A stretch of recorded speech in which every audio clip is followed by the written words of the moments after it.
Representing the business of boxing, ladies and gentlemen, let's hear it for Manager Marty.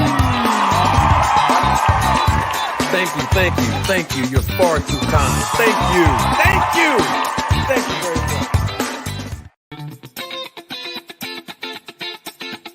Representing the business of boxing, ladies and gentlemen, let's hear it for Manager Marty.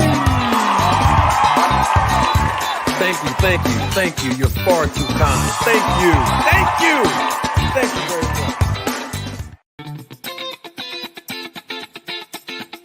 Representing the business of boxing, ladies and gentlemen, let's hear it for Manager Marty. Thank you. You're far too kind. Thank you very much.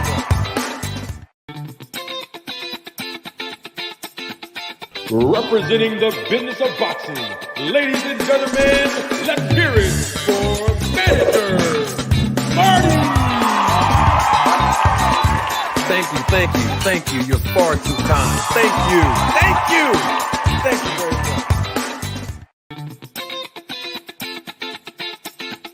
Representing the business of boxing, ladies and gentlemen, let's hear it for Manager Marty. Thank you. You're far too kind. Thank you very much.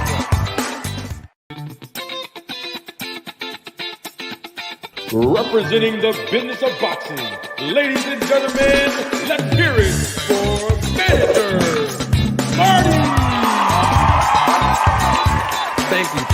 Thank you. You're far too kind. Thank you very much.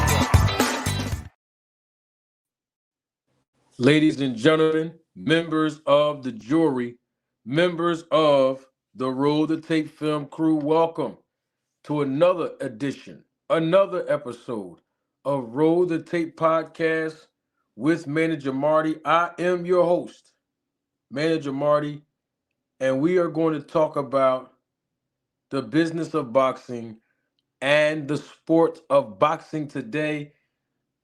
I feel so much better. Not 100%. I'm probably, I don't know how many percentage I am. About, I don't know. All I do know is I feel better than I did all the other days this week. And no excuses. This is the sport of boxing. And I'm so glad to be here, y'all. I'm so glad to be here. I'm excited about this show today. I'm excited about all of you that's joining live and live in color. Salute to everybody that's in the chat acknowledging me, that's telling everybody else to smash the like button. That is what they are requiring you all to do, requesting for you all to do in the chat. Please do so accordingly. Click on that like button. Let the education and entertainment value that I produce on this channel and on this podcast reverberates all across the world and all over the YouTube boxing streets. Glad to see everybody that's here. I know that more people are going to be chiming in. We had a late start today, but we are here. We got to talk about a few things today. Yeah, we're going to talk about it. You know we are. I know what you came here for. You came here to talk boxing, and that's what we're going to do. Deontay Wilder's fighting this weekend. Anthony Joshua, he's also fighting this weekend. Today is prediction day. Yep. Today is prediction day. Looking forward to opening up the panel. Live discussion today. Would like to see and hear what you all think about this card in general. Can't wait to see what your predictions are going to be for this card. Who's going to win, how they're going to win. We're going to deal with it today. And I can't wait. I can't wait to hear it because this is a good card. I mean, this is a good card. We're going to talk about it. Everybody in the chat, I know you all have your predictions. We would love to hear from you as well. Welcome again. those of you that are watching live in living color. I also welcome those of you that are watching the replay of this live. Yes, in the comments section, you too can participate. Give me your prediction. Give me your prediction, man. Let me know who y'all got winning these fights on this card this weekend. Um, this is not the final card of the year. It's not. Inoue is fighting on Tuesday of next week, of course, one day after Christmas Day here in America. But at the same time, we have an American that is on the card this weekend. Yeah, I know there's other Americans on the card, but we only focusing on the one that I'm referring to, and that's Deontay Wilder.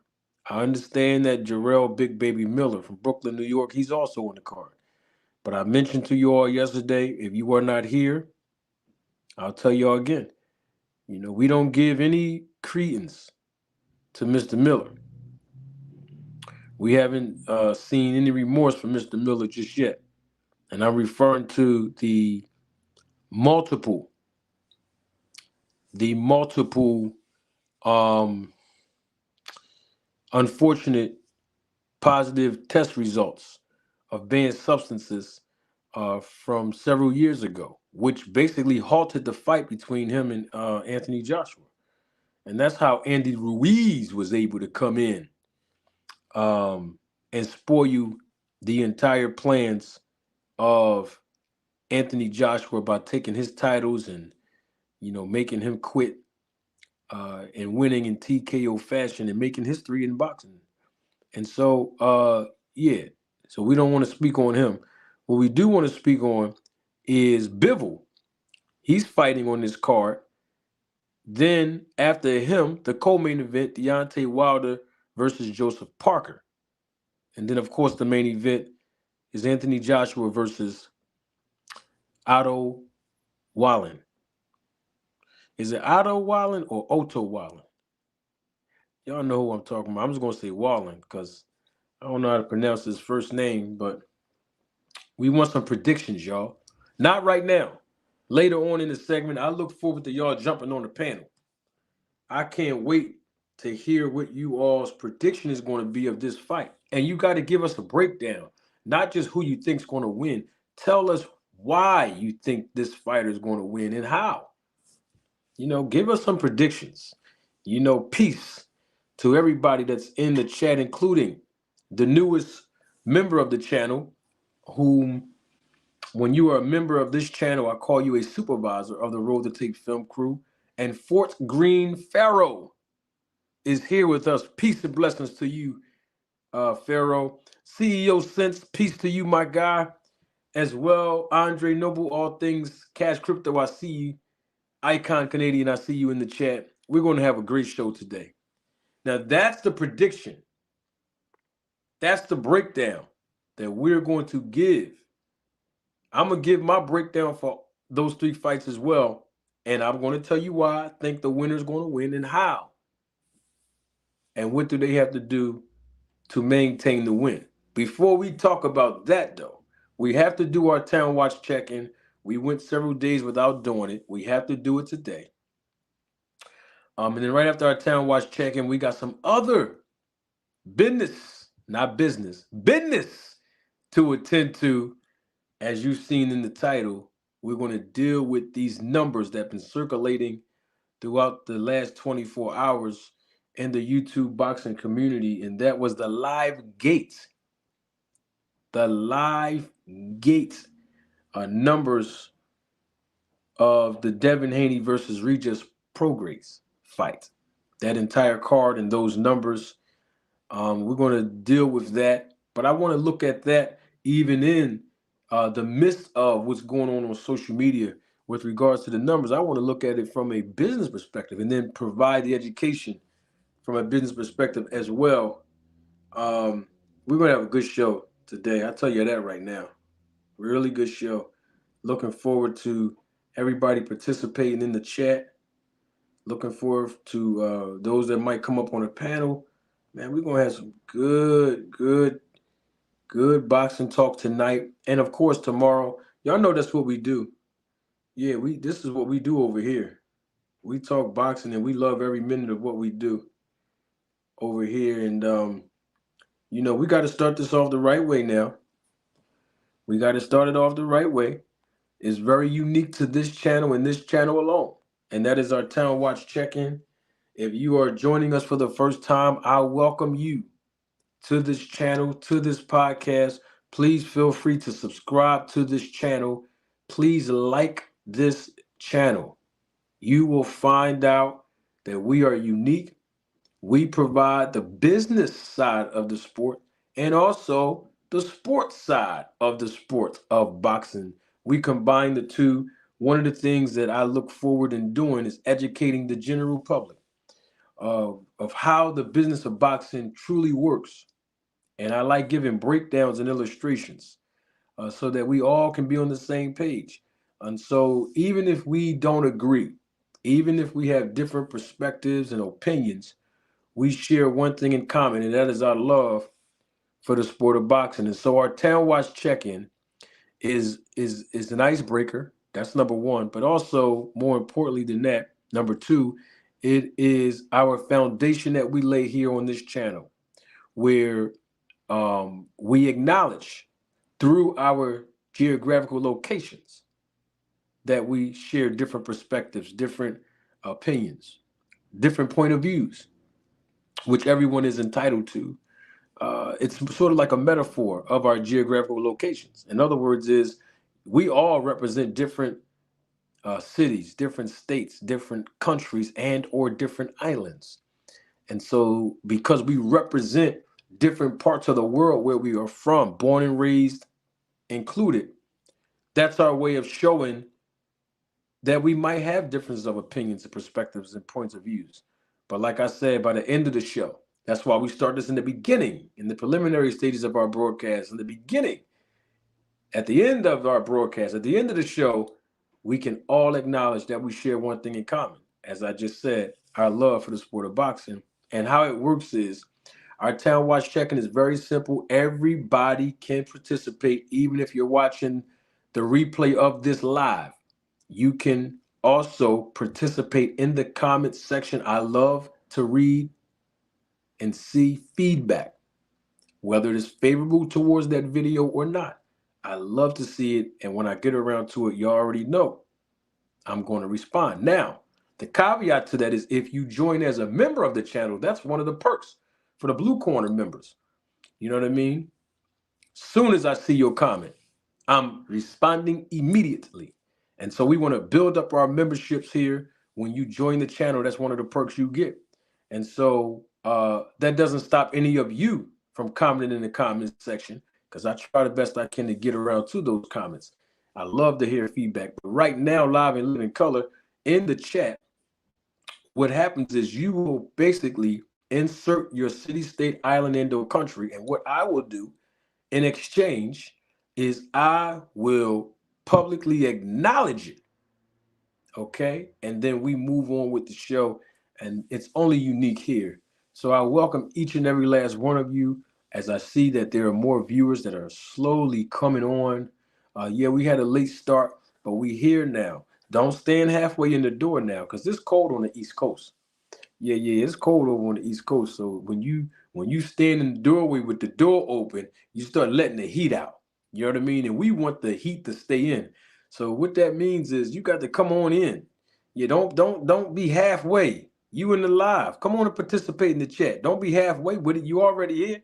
And we appreciate your viewership and your participation. So come on in, shut the door, have a seat and relax. You home now. Like that, click that like button. Yeah, let's talk some boxing. Yeah, I see you. I see you, Cash Crypto, and I see you, Smooth Criminal. We're gonna have a good show today. I'm gonna start it off first with the Town Watch check-in. Y'all know how we do. Let's get the energy level up. Let's get it up. We got some boxing to talk about and the business, not the business, the business of boxing to talk about. Yes, let's get it done. All right.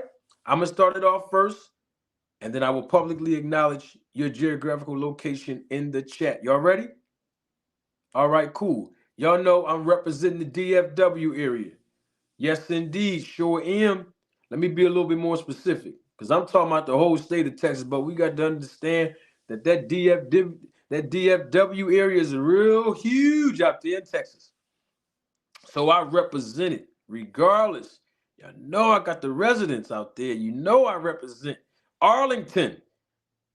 Stand up by way of Mansfield, Tarrant County. Salute. Representing y'all know. But I can't represent there and not represent my hometown. Come on, man. Y'all know I got to represent where I was born and raised, right? Man, some of y'all might not even know this. But I was born and raised in one of the roughest neighborhoods in the city. And that's a fact. And it's still one of the roughest neighborhoods in the city. But I'm talking about the city of Philadelphia, the city of brotherly love. Yep, we call it Philly, so I'm representing Philadelphia. We here, stand up. Who else we got in the building? Yeah, y'all see I feel a little better, right? Oh, yes. I see I feel a little better. The energy level is increasing exponentially. Yes, indeed. As the viewership is also doing the same thing. Who else we got in here? Come on, y'all, let's check on in. Yeah. Yeah, I said Philly, so I might as well stay on the East Coast. Ohio is in the building. I see you. Albany, New York is in the spot. I see you. Come on, y'all. Let's check on in. Who else we got in here? Let's check on in. Yeah, we going to get this thing popping. Yeah, yeah. Cash Crypto, I see you. He keeps saying Alaska. Yeah, he keeps saying Alaska. It's cold out there, too. I don't know why. I'm talking about the East Coast is cold. Lord have mercy. Alaska's in the building. Come on, let's check on in. Who else we got in here? Orlando, Florida is in the house. I see you. Come on, y'all. Let's check on in. I know we got more. Who else we got in here? BX or B Next? Boogie Down, Bronx, New York. Salute in the building. 10 toes down. Wichita, Kansas. Wichita, Kansas is in the building. Come on, let's check on in. Woo, Baltimore. Standing on business.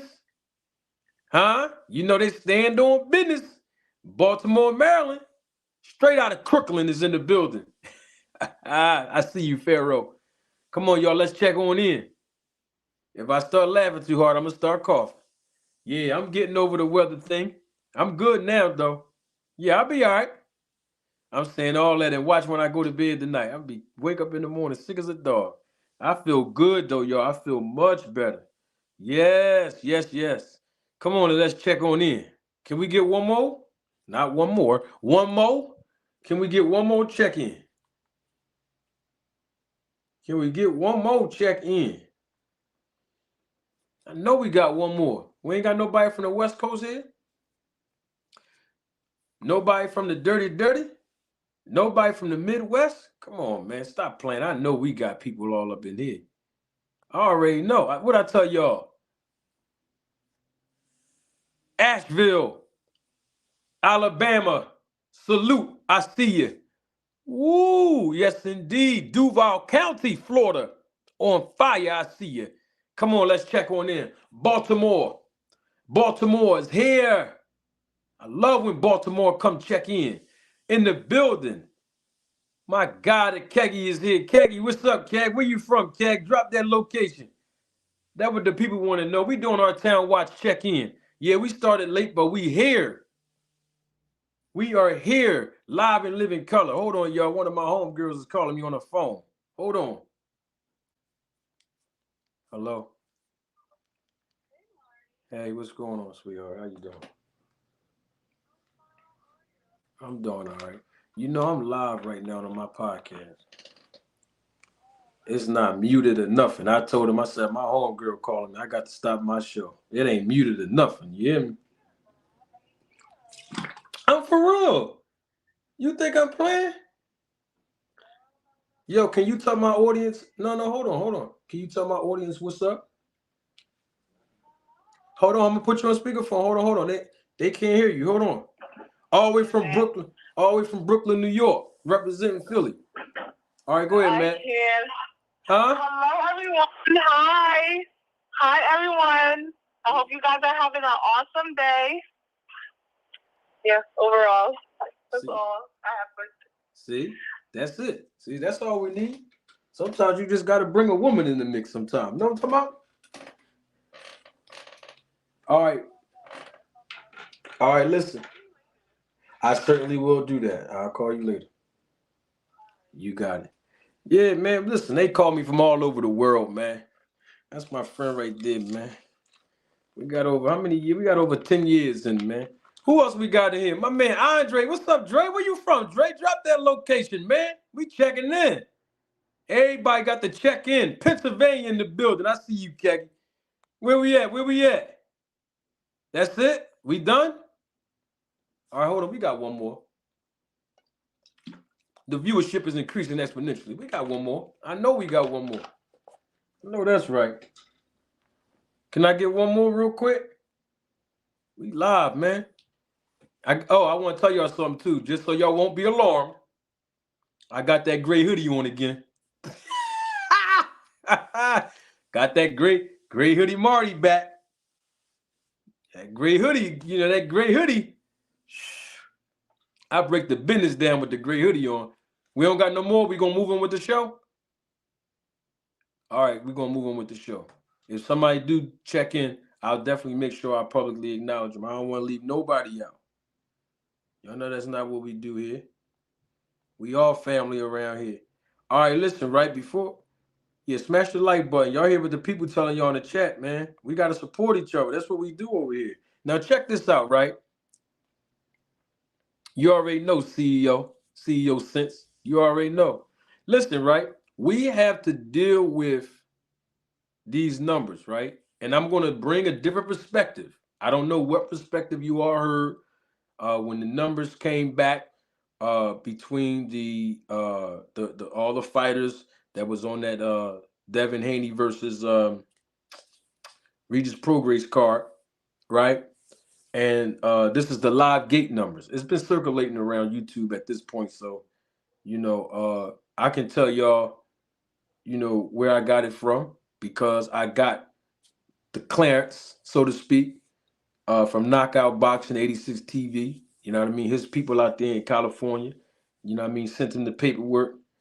And I asked him before when he posts something like that, can I basically use it as a reference on my channel? He came up here publicly live, okay, and basically confirmed that it was cool that I do that. So when you see it up on your screen, I want you to know this is the information that was provided via YouTube through Knockout Boxing, okay, 86 TV. This is not I'm not here talking about I'm the one that got the paperwork. I don't play games like that. I give credit for where credit is due. You know what I mean? And we're going to put the numbers up here on the screen because I want to use it as a teachable moment.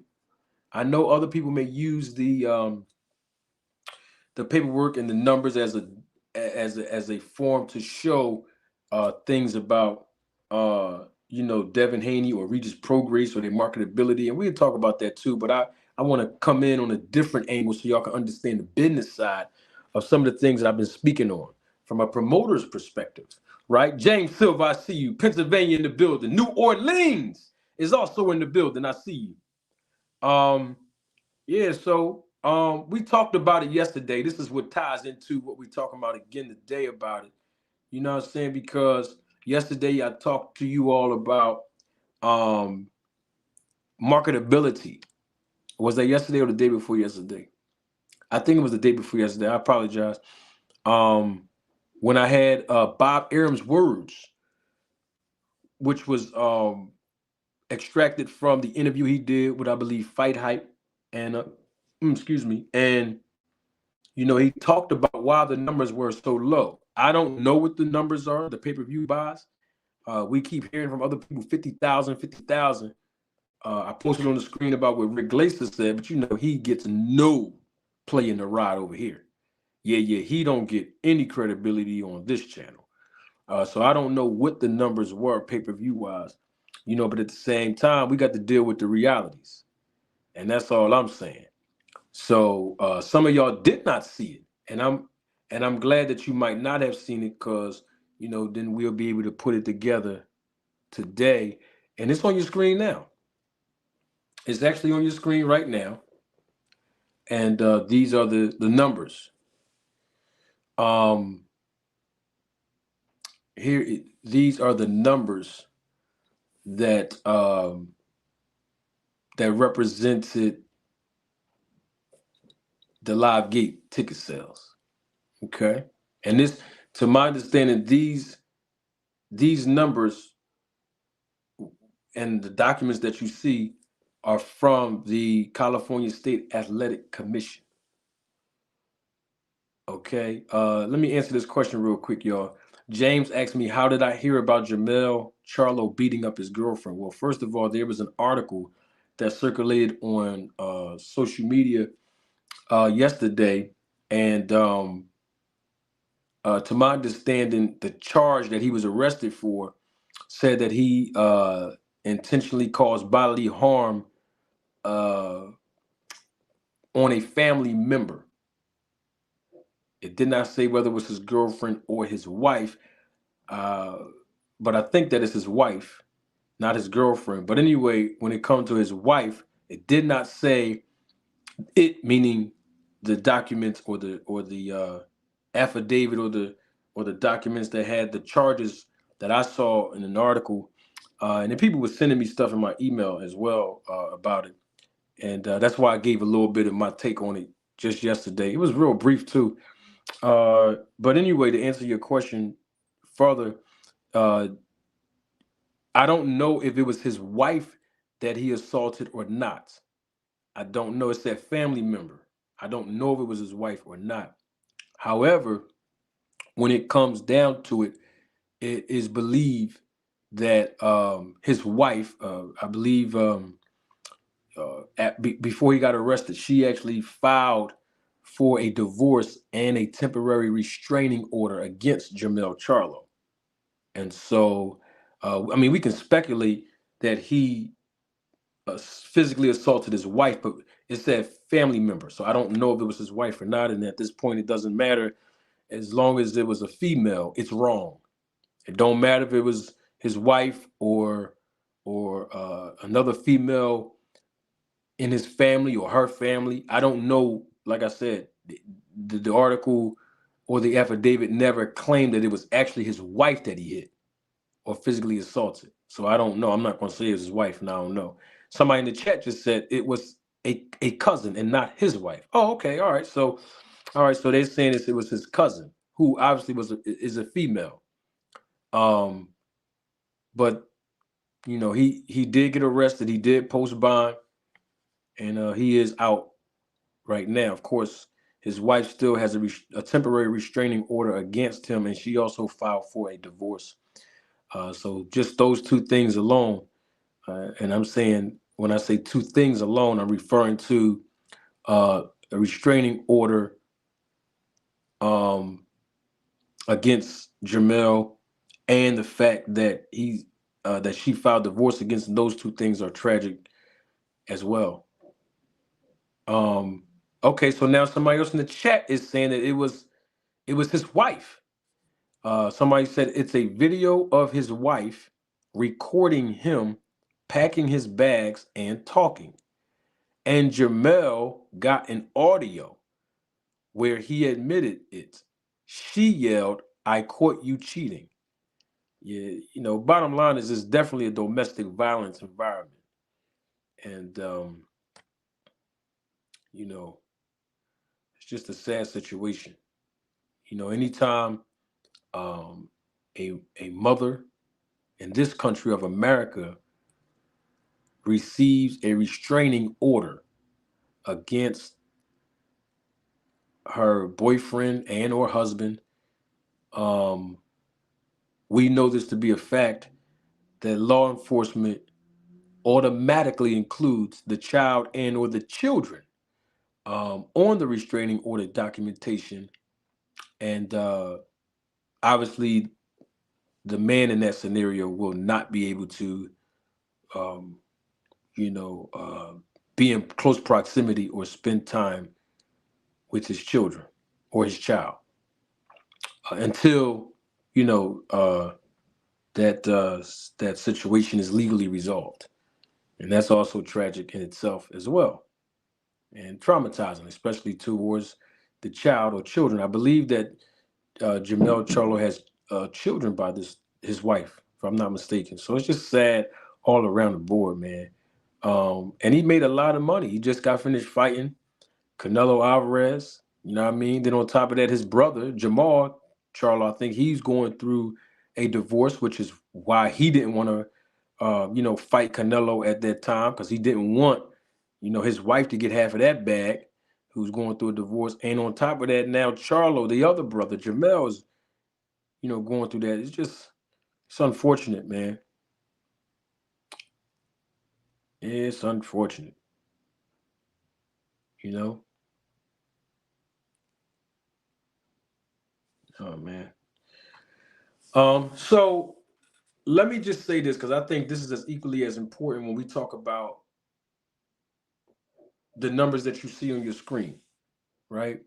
Now, the thing is, when you look at the numbers, I don't want to go all the way through all the numbers. The bottom line is, there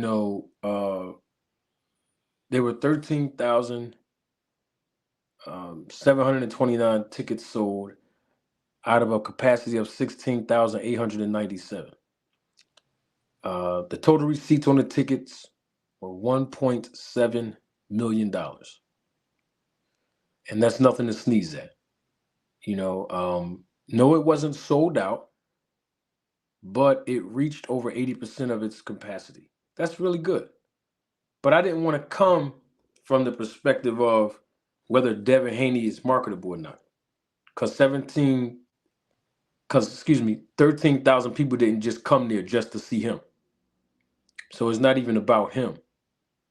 I want to come from the perspective of the promoter. We talking $1.7 million that, that this event generated as far as the live ticket sales. And, we got to stop right there because there's another way that the promoter earns revenue. Well, there's several different ways, several. And one of them that you all are familiar with is pay-per-view, right? So that was a good event. I mean, almost selling out, that's good. You don't always have to reach the maximum capacity to be a good show. So it was a good show. That was a good outing. The house was packed. That was good. But if we look at pay-per-view buys, everybody's been talking about the 50,000, the 50,000, the 50,000, right? Let's just use that number because we don't have another number to go on. We know Leonard Ellaby has said certain things as well about the live gate as far as the numbers. And I know what perspective he was coming in at, but we got to take him as a credible source because of the fact that he is in the business and he's an expert at this. But let's just take 50,000, right? I want to lay a foundation so we can all be on the same page. How much was it? $59.99? It was $59.99, right? Right? It was $59.99 to purchase pay-per-view. So that's about what? 2.9995. We're gonna just round it up to about $500 short. You know what I mean? 3 million. Right? So we got 3 million. We got $3 million and gross receipts of pay-per-view buys. And that's when we'll add the 1.7, right? The number on your screen.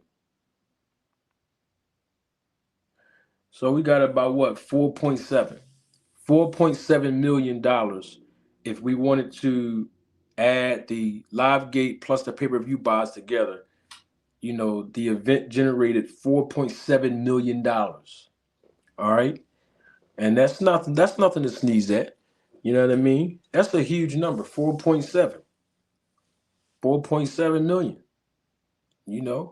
here's where it get tricky. Now y'all probably can't see this on your screen, and I was trying to do a better job with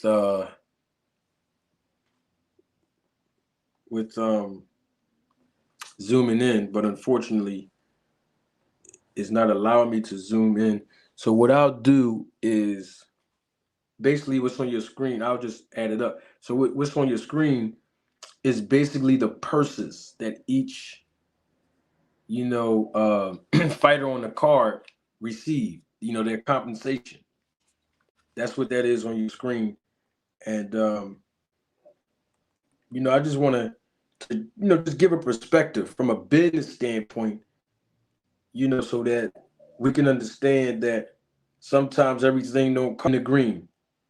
I'm talking about from a promoter standpoint. It happens. Sometimes these things happen. You know, sometimes they come out in the red. Most of the time, promoters lose a lot of money. These things happen. It's business.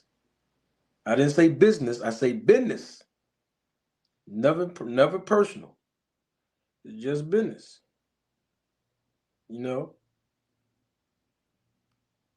So we already said the total was. Let's just go round it off 4.7 million. Right. Salute to my guy, Big Dean. And so you got to understand that we got 4.7 million was the total amount that was generated via pay-per-view buys and live gate ticket sales, right? Now you got to understand there's a lot of fighters that was on this card, and the purses are on your screen. You probably can't see them, but the purse amounts are on your screen. And so just working our way from the middle one up, excuse me, we got 3 and 5, that's 8, got 18, 2,600,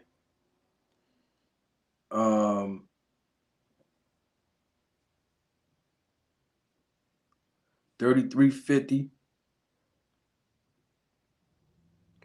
4850, 70, 90, 110, 185.50.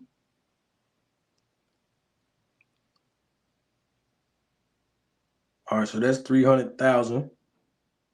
That's 300.5. And then you got Devin Haney and Regis both got paid 1.5 a piece, right? So we had 3 million.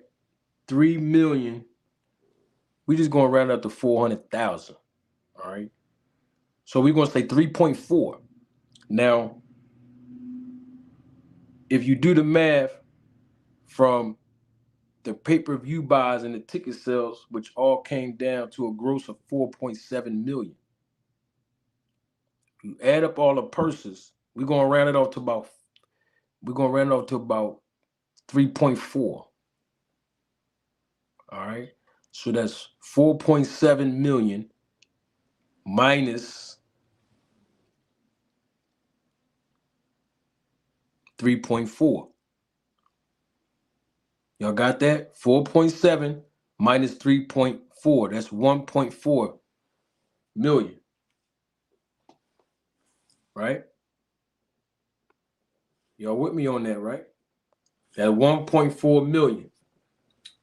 Salute to everybody that just joined in. That's $1.4 million, right? That we can say, hey, the promoter, generated $1.4 million in profit. We just gonna that's all we gonna say right there. See what I'm saying? We got ticket sales, live gate, right? Pay-per-view buys. We got that? We clear on that, y'all?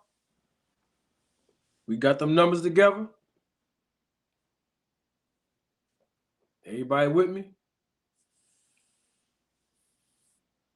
I know we got the new audience that just came through. Remember the 1.7 for the new audience, that the 1.7 that you see right there. At the 1 that 1.7, that 1.7 million right there. Remember that 1.7? That was for the live gate. At that 1.7 right there. Right? Then I told y'all we going around that 50,000. We just gonna do it for argument's sake. We don't know if it was 50,000 pay-per-view buys or not. But for argument's sake, we rounded that off. And after we rounded that number off, which was $59.99 times 50,000, right? Y'all got that, right? We rounded that off. I told y'all we're going to round it off. And so when we added both them numbers up, the total, everything came to 4.7. Remember? Then we added the purses of the fighters, the 3.4. Remember?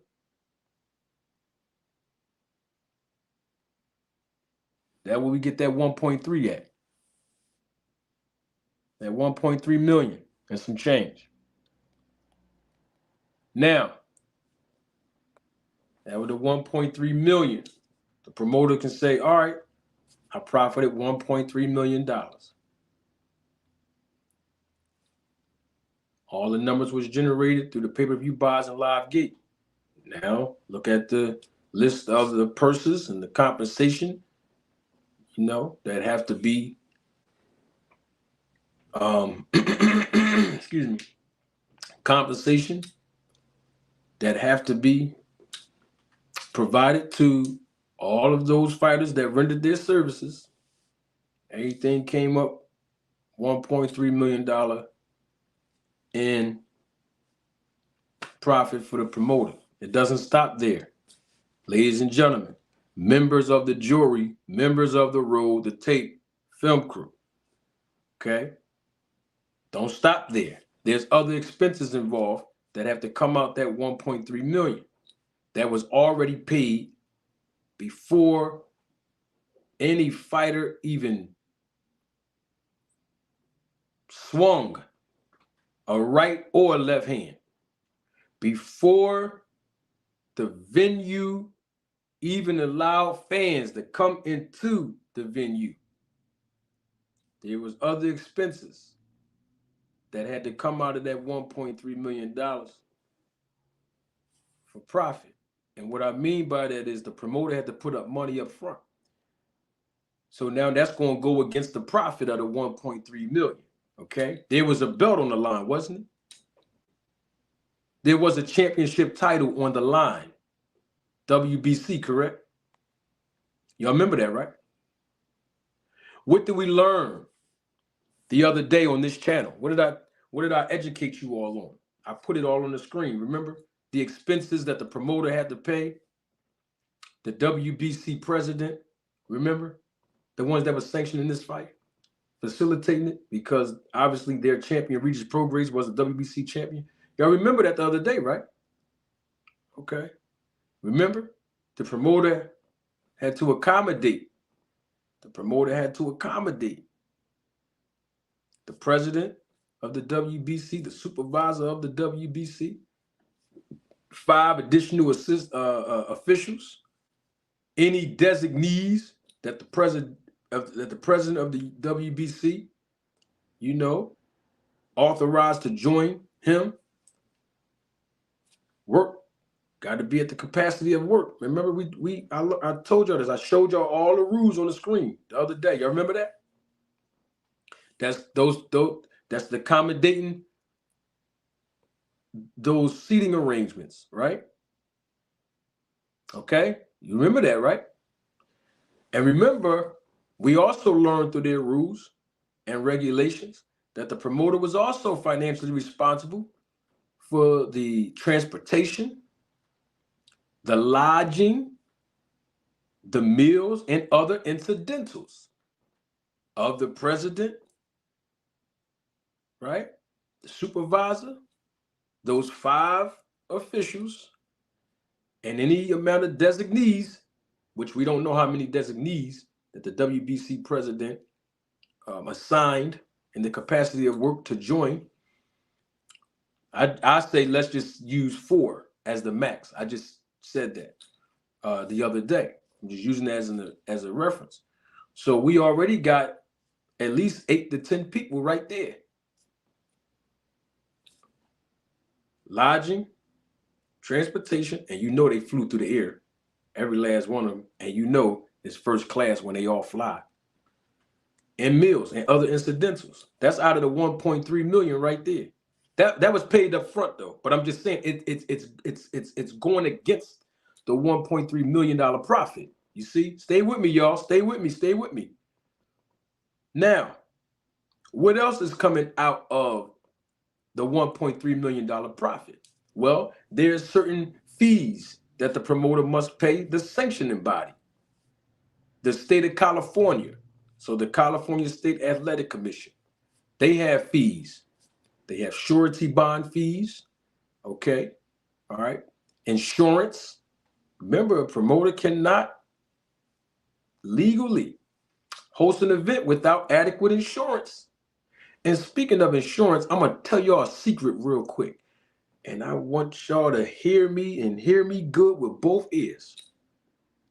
Did y'all know in standard boxing contracts, let me let y'all see my eyes. Did y'all know in standard boxing contracts that the promoter has a life insurance policy on the fighters that he or she promotes in case any fighter dies in the event of rendering their services? Did y'all know that? Okay. You ain't gonna find it nowhere. That's why I'm glad you're here today.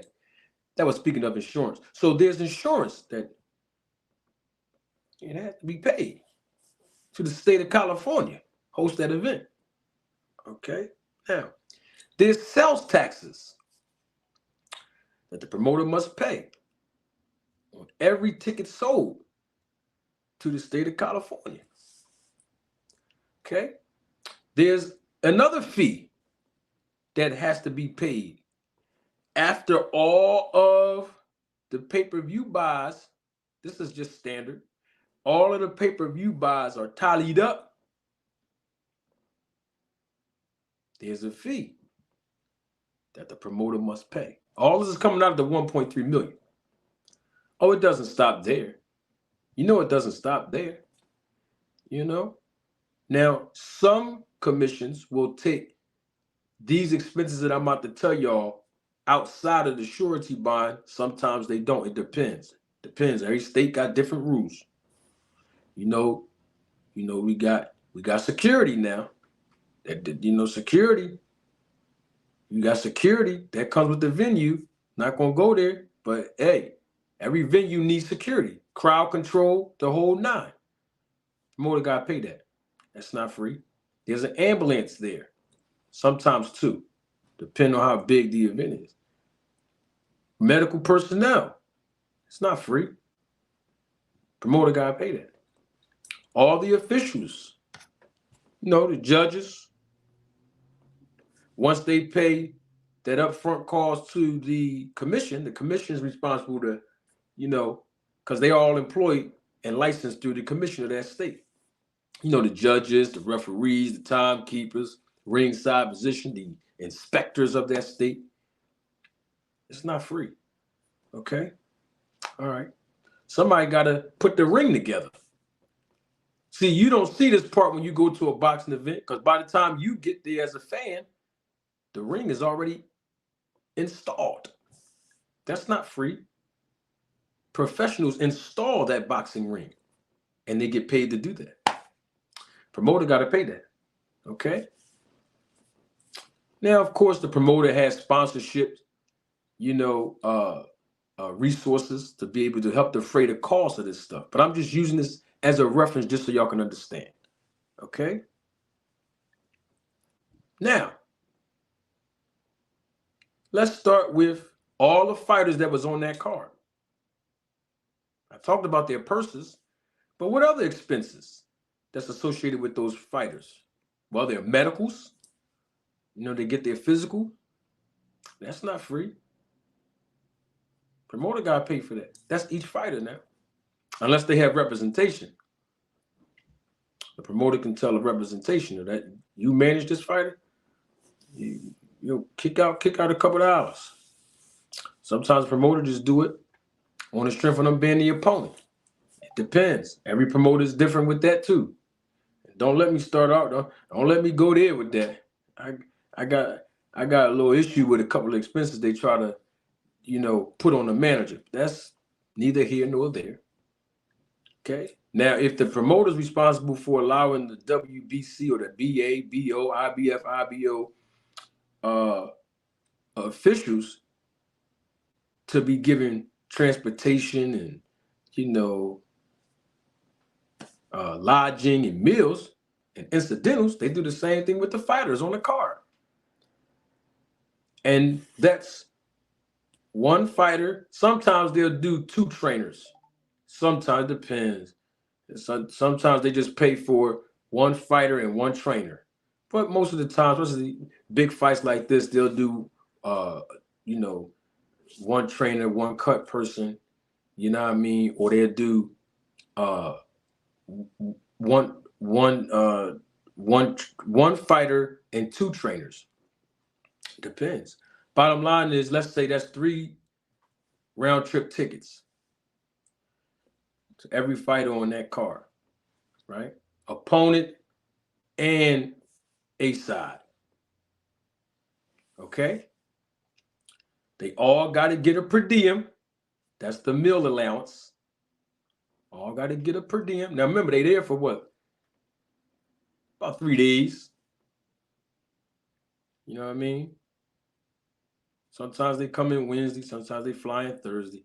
It depends. You know what I mean? Or they really did 3 nights and 4 days. But I'm saying that's for each fighter on the card. Lodging, hotels is they charge per night. These are all the expenses from the promoter. So what I'm saying is all of this is coming against that $1.3 million that was profited at the end.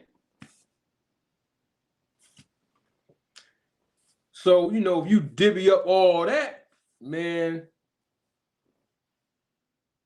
Eddie Hearn probably with them numbers, I can see him. I can see him coming out with about 650. I can see him making a nice clean profit of about 650,000, somewhere around there. Probably a little more, but about 650. Between 550 and 650,000. You know what I mean? And don't let him get no fighters no comp tickets. We ain't gonna talk about that.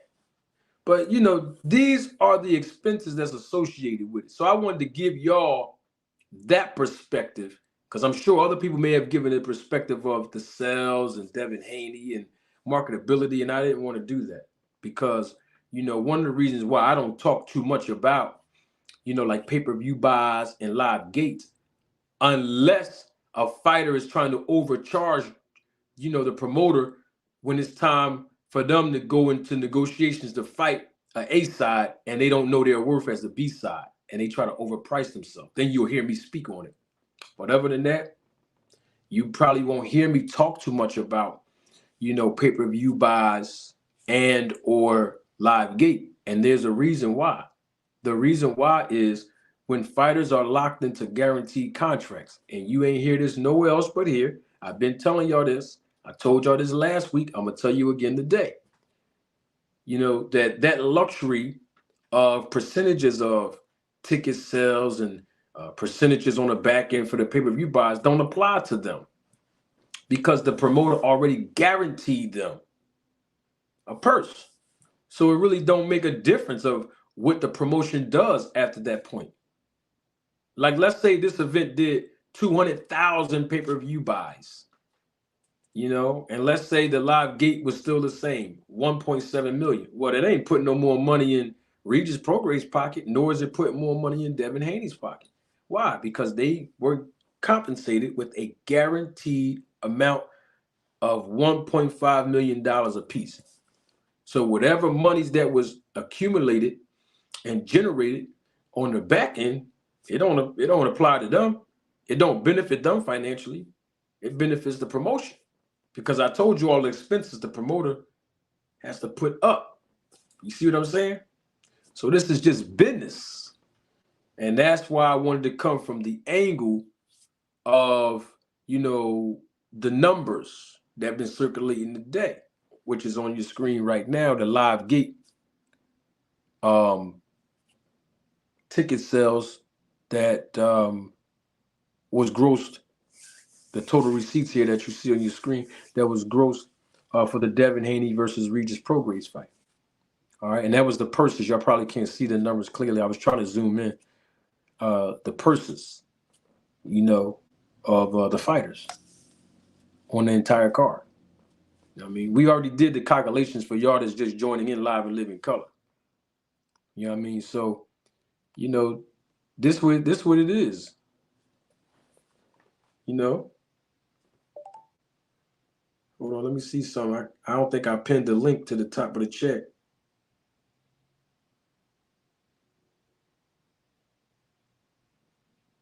Let me see if I can pin the link to the top. Hold up for a minute. I don't think I pinned the link to the top of the chat, so I'm gonna make sure I do that. Because I need feedback on this breakdown and prediction of who's going to win these fights coming up this weekend. I want to hear from each and every last one of you. If you want to join the panel, come on through. We're going to talk about it. If you have any questions about anything else, come on through. Come on and join the panel live. I'm trying to pin it to the top, y'all. YouTube always give me a problem. I got the gray hoodie on tonight too. Let y'all know what time we on.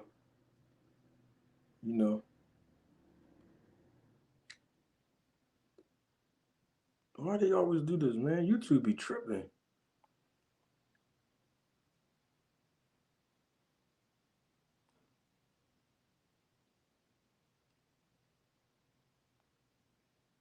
Here you go. All right, y'all got it now? All right, it's pinned to the top now. So, we pinned to the top now. So anybody want to come on through, come on in. Join the panel.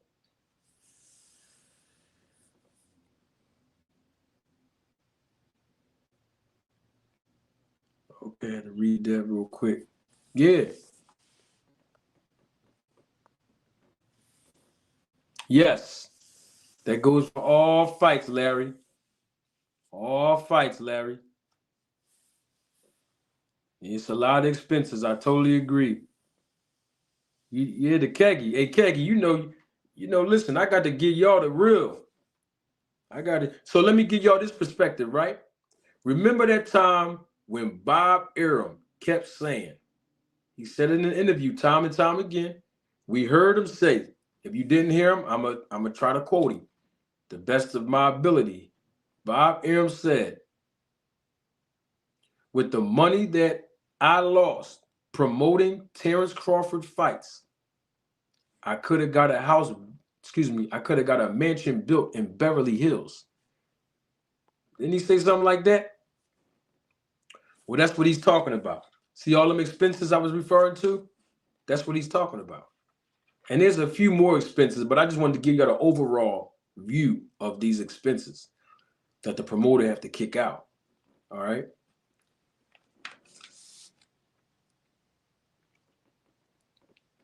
So this is what Bob Arum was talking about.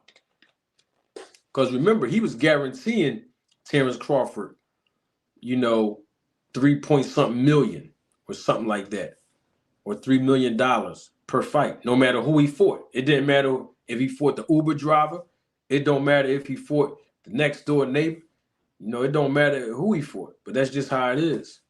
And so I said all that to say that the promoter got to put up millions of dollars with the fingers crossed, are hoping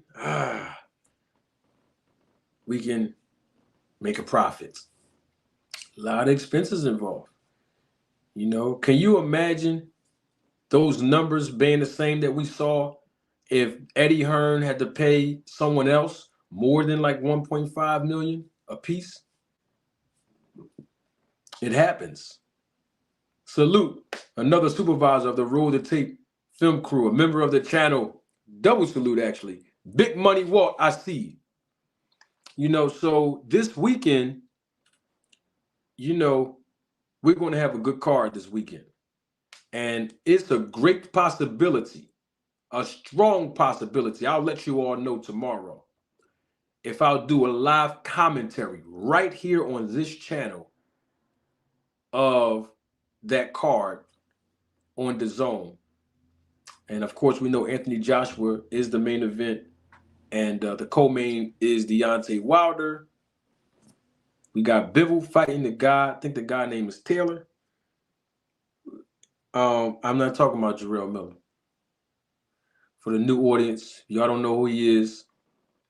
Y'all know, look him up. He's from Brooklyn. He's a good ticket seller though. He know how to promote and talk trash. Yeah, them guys from Brooklyn know how to talk trash. They know how to fight and they know how to talk trash. You know, but the last guy we saw talk trash from Brooklyn, Jose Valenzuela, knocked him out on Saturday. You know, I'm talking about Chris Colbert. So I don't know if that's going to happen to Big Baby Miller with the trash talking he's been doing. I don't know. But the thing about it is, you know, this is a good card to have Bivol, Deontay, and Joshua on the same card. You know, them Saudis got money. They are making their investment in the sport of boxing because they are globalizing sports. You know what I mean? Globalizing it. They want their hands in it all because they got the bankroll to do it. I think Bivol gonna win this fight. I'm just gonna tell y'all like that. I just think he's gonna win. I mean, you know, when you look at the guys he faced, it don't matter. He got one name on his resume that we all are familiar with, and that's who? Canelo Alvarez. Sometimes that's all you need. Mm-hmm. I know he ain't gonna be the only one to come up, but he's here, and that's my guy, Mr. Gregory Cordovan. Mr. Greg. Hey. Excuse me. How are you? I'm doing much better, sir. How about yourself? I think I might be getting a little something coming down on me as well. Oh man. I hope it's not. I just hope it's just an anomaly or something. So I just got here. Before I say anything about it, I want to say when I sent you the my chat yesterday, and I was talking, y'all talking about wrestling. Oh yeah, I was talking about Bobo Brazil. I know I wrote it. That he from way back in the '60s. He was a superstar back then. Oh. And Gorgeous George. Oh, I know who Gorgeous George is. Yeah. So, because I know when you said, I said, what? He don't know who Bobo Brazil?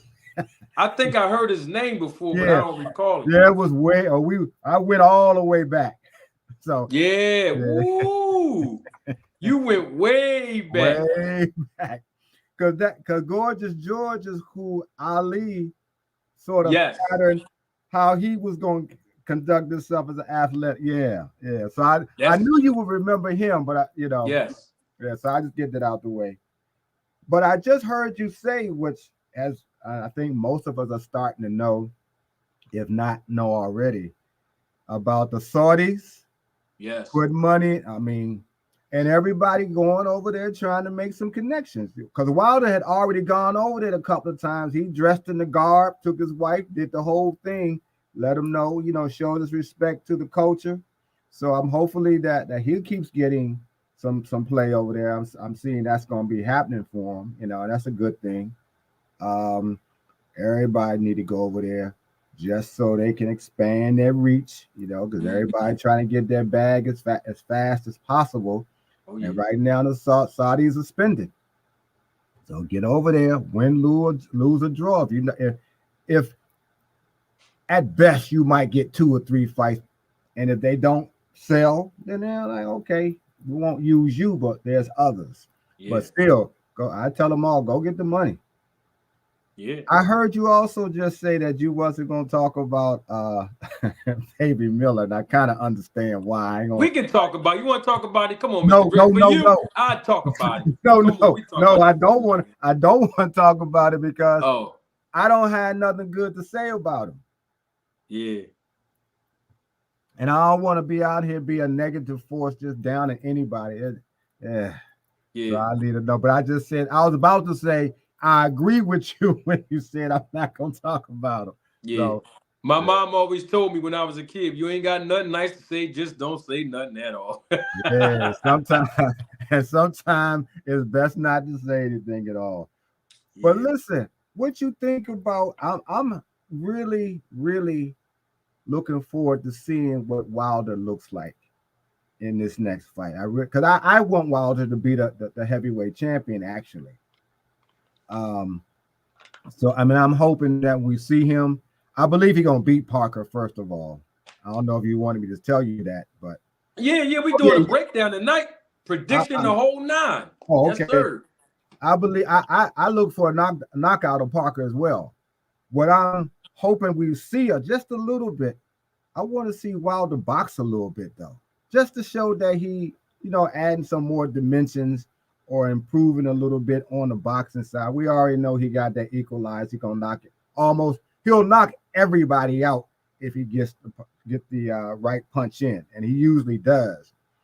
But I like to see him understand that in a situation where whether you say Fury cheated or not, that when a guy gets dropped like he doesn't fall apart and he'll just go ahead and start boxing as opposed to just trying to drop that equalizer on him again.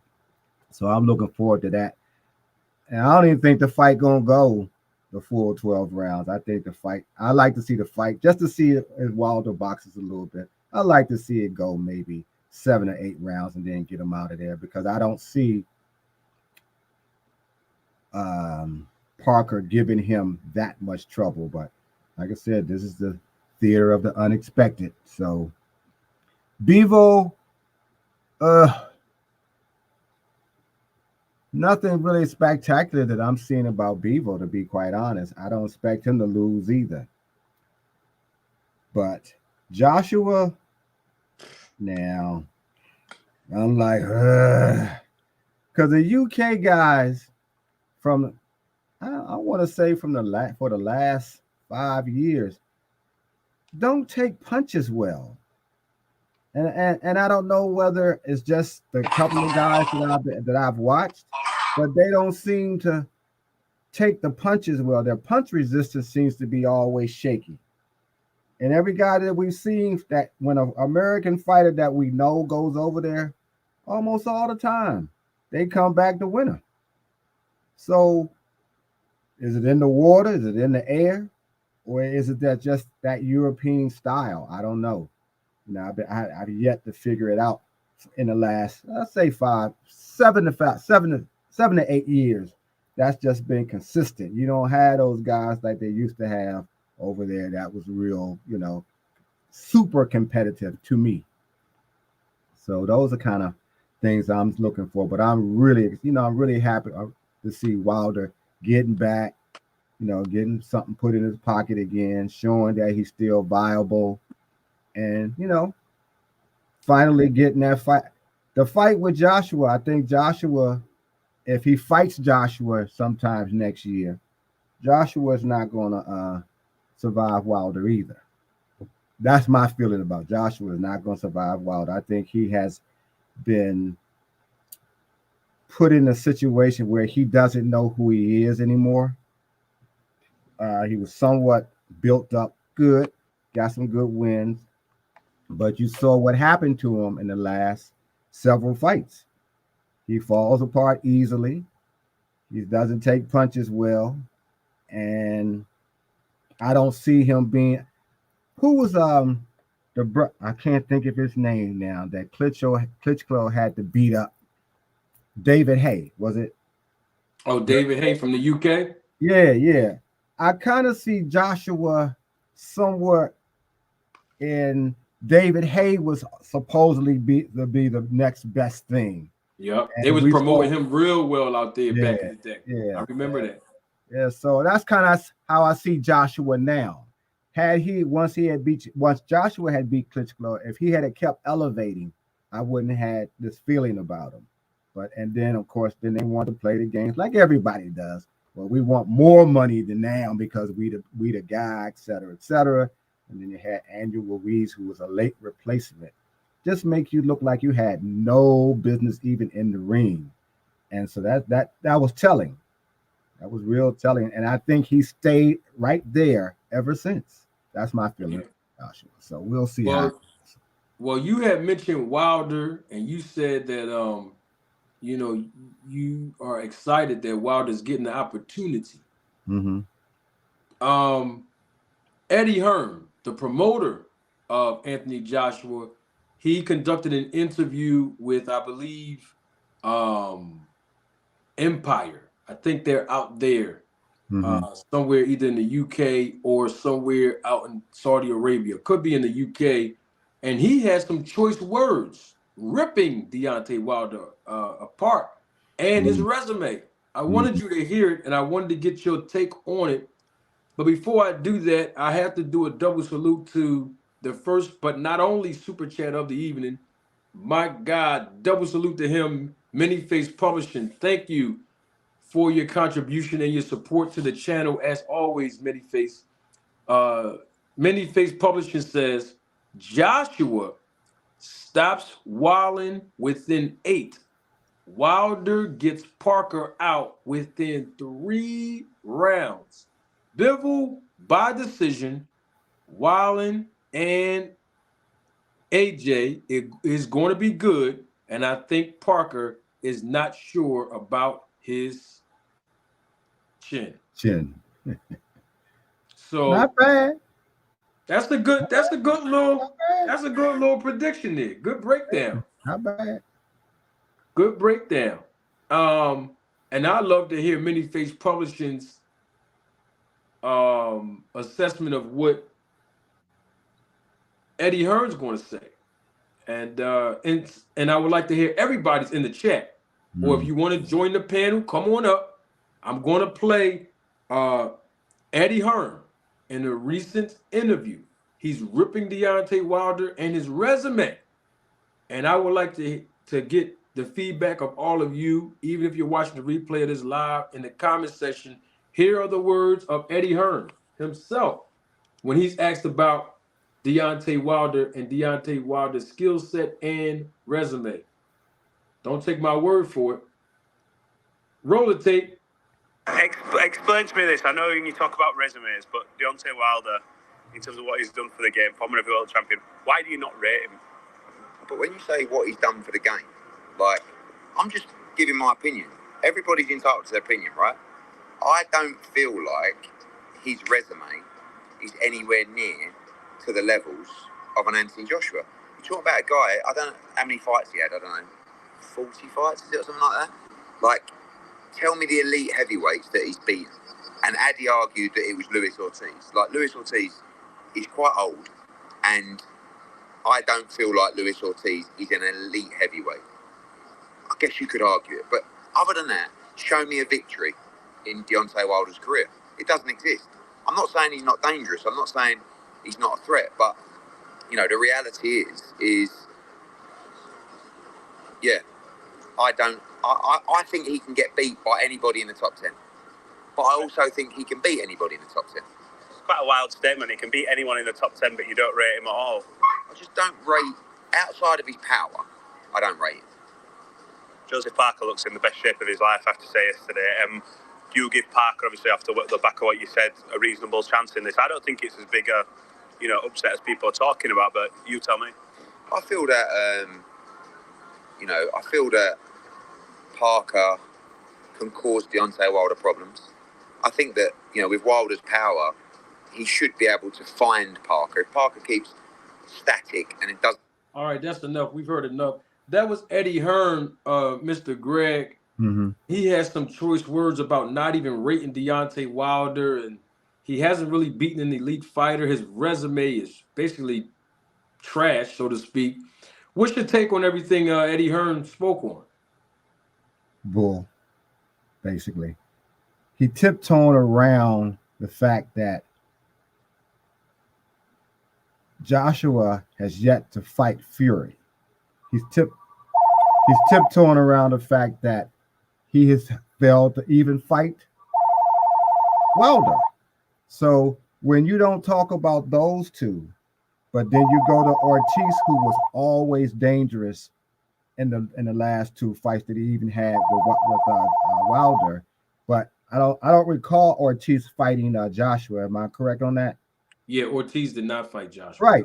So how you gonna just not rate Wilder when he's fought the top guys that your guy that you promote hasn't even fought? But you're gonna say you don't rate him. So I believe that he's really trying to make a case to keep distancing Joshua, and this is my opinion, Joshua away from Wilder. That's how I see it. That he's not worth anybody spending the money on, because I think if the Saudis start seeing Wilder knocking people out and start bringing it in, they're not going to see Joshua in the same way. Right now, I think they made Joshua like this special package, even though Fury is right now who they like the most. And all that can change. But I think he's jockeying for position. But I also think they may press Eddie once they start seeing Wilder, because Wilder done made the right decision to go over there before this fight was even made, to start making his presence known to them directly. And I think they may press Eddie, listen, we want to see your man in here with this guy, and we've seen what he does. So I think Eddie's maybe jockeying for position, maybe trying to paint Wilder as, okay, it's not anything special to look at. And I think that's what he's doing. This is my opinion about it. But it's ridiculous to say you can't rate Wilder. Other than the fight with Fury, who else did he lose to? That's and it. there's been questions on all three of those fights, whether it's good or bad. The questions are there. But his man ain't fought neither one of them. And it's always been this dance around, but it don't happen. So, I know Eddie got to do what he's got to do for his guy, but that's BS that he's talking about. That's how I see what Eddie said. Got you. We do know this. If Wilder wins and Anthony Joshua wins, the Saudi Arabians are willing to put up the bankroll for those two guys to fight each other out there in Saudi. Mm-hmm. And I'm going to be honest with you, as I always am, I got to keep it 100. If Anthony Joshua get knocked down by Wilder like he got knocked down by Ruiz and Klitschko, he is not going to wake up. He ain't getting right back up. That's just my opinion on that one. Well, you're right about it, and Eddie knows that. Eddie knows that very well. So all that, like I said, it's hubris. It's what you're supposed to do. But you saw he never even mentioned Joshua. So he's already protecting him by just not saying anything about it, even though that's your guy. Why would I be talking about Wilder when I don't promote Wilder? Yeah. I would be trying to do everything I can to put Joshua in the forefront so you think about him. But if he wants you to think about somebody that you say isn't worth thinking about, you just made the baddest mistake you could have made. Because we're going to ask you, well, why didn't he fight your guy if he's just not rated? That's what I would ask. Why hasn't he fought Fury if you just don't rate him? I mean, if he's that much of a walkover, why not take a little easy fight for an easy payday? So, right. Yeah. And the thing is, right, I always tell fighters this. I tell fighters this. I tell fighters that I know in this business, and even through YouTube. And I said it time and time again on this channel with Devin Haney when he was fighting Lomachenko. Before he fought Regis. Don't keep downplaying your opponent, because the moment that you beat him, you're not going to get the rightful credit that you deserve by earning a win if you keep saying, oh, you flat-footed, oh, you slow, you only got one hand. oh, you ain't nothing. Your resume trash. If you go into a promotion with that mentality of the opposition and you turn around and beat the opposition, well, apparently you were supposed to do that. Mm-hmm. You were supposed to.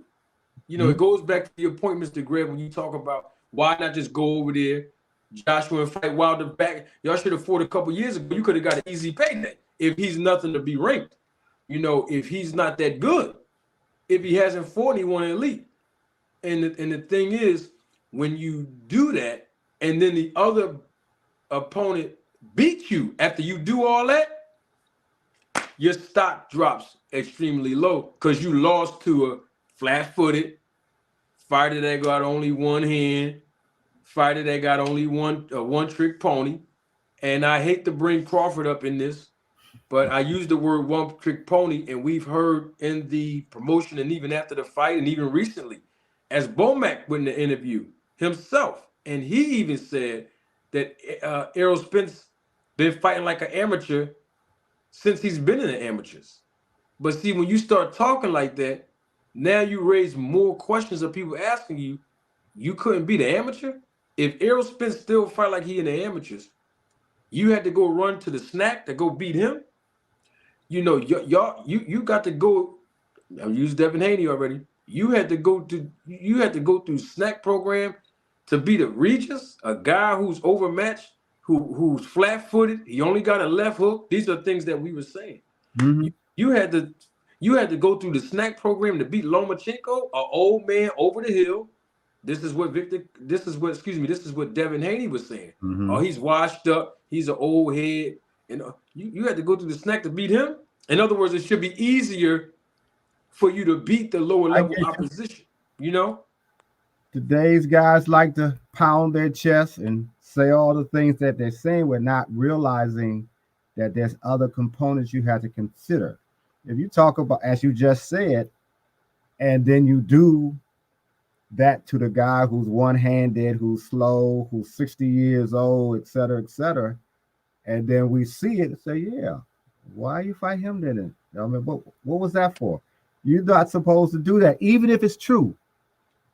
You still say, in the best, you say all the right things to move the fight forward, whether you know you're going to beat this guy because he's a one-trick pony, whether he has a bad hand, bad heart, what have you. I'm in the best shape of my life. It's going to be a difficult challenge, and I'm going to rise to the occasion. You talk to me, you talk in that manner because you also got to promote the fight, and you want to put butts in the seats.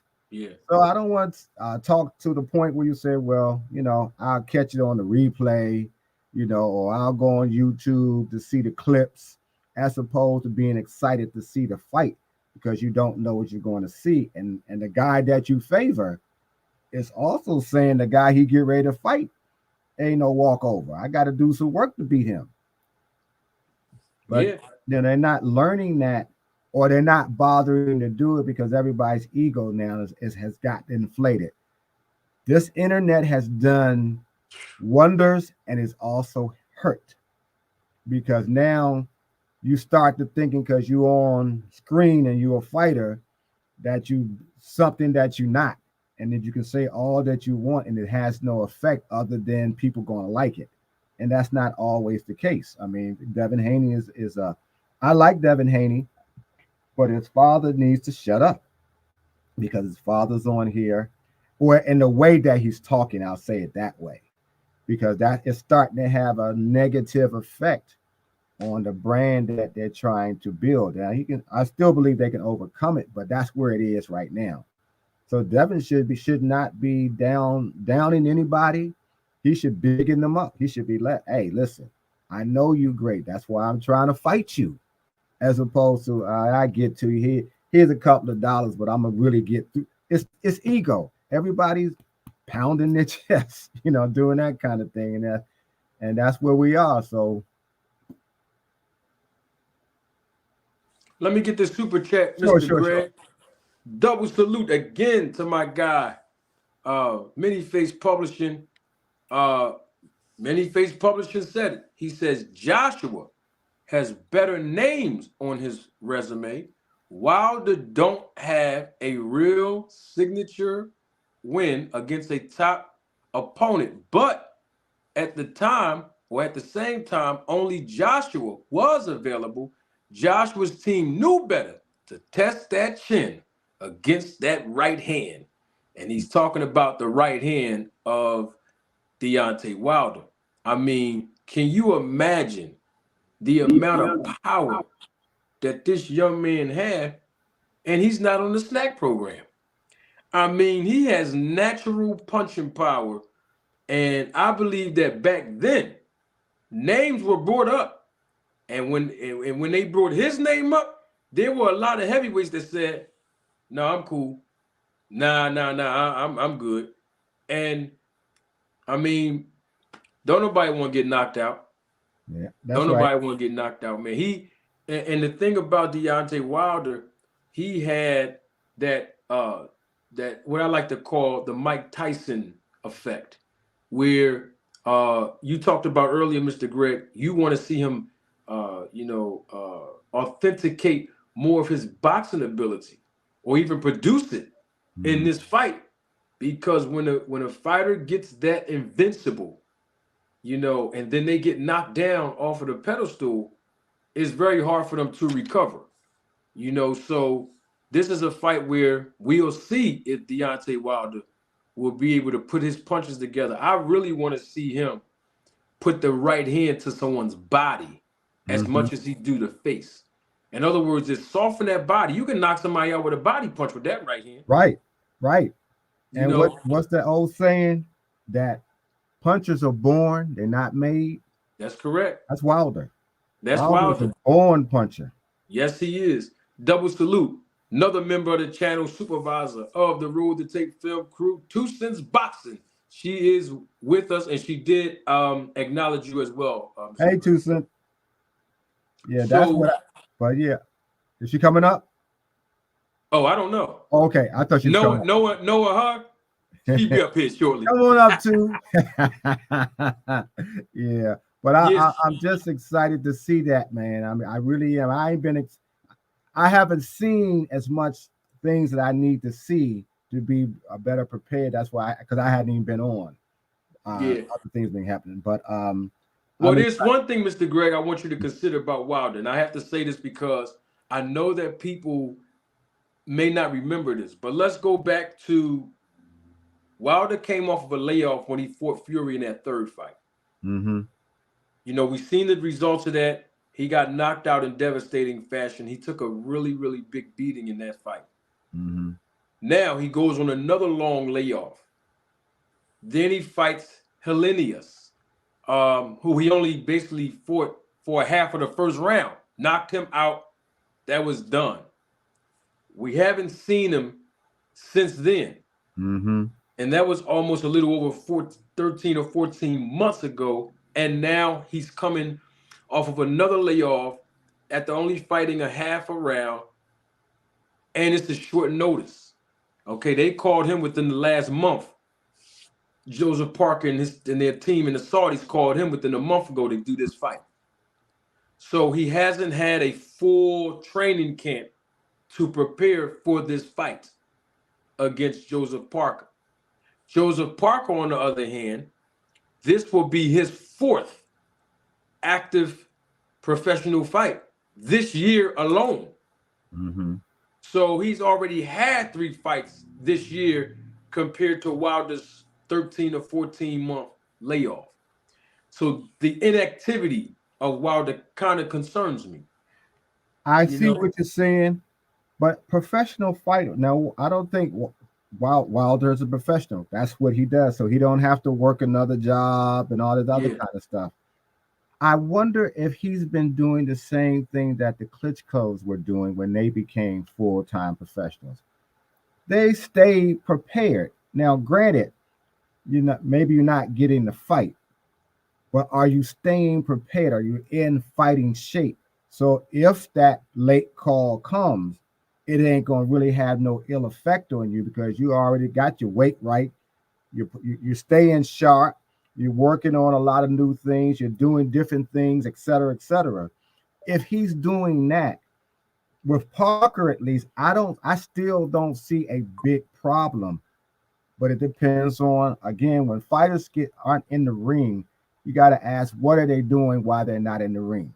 Now, if you're laying at home and you're having fun and you're traveling and you're shopping and you're doing all the things that are fun, what are you doing with your body to keep yourself finely tuned as an athlete and particularly as a fighter?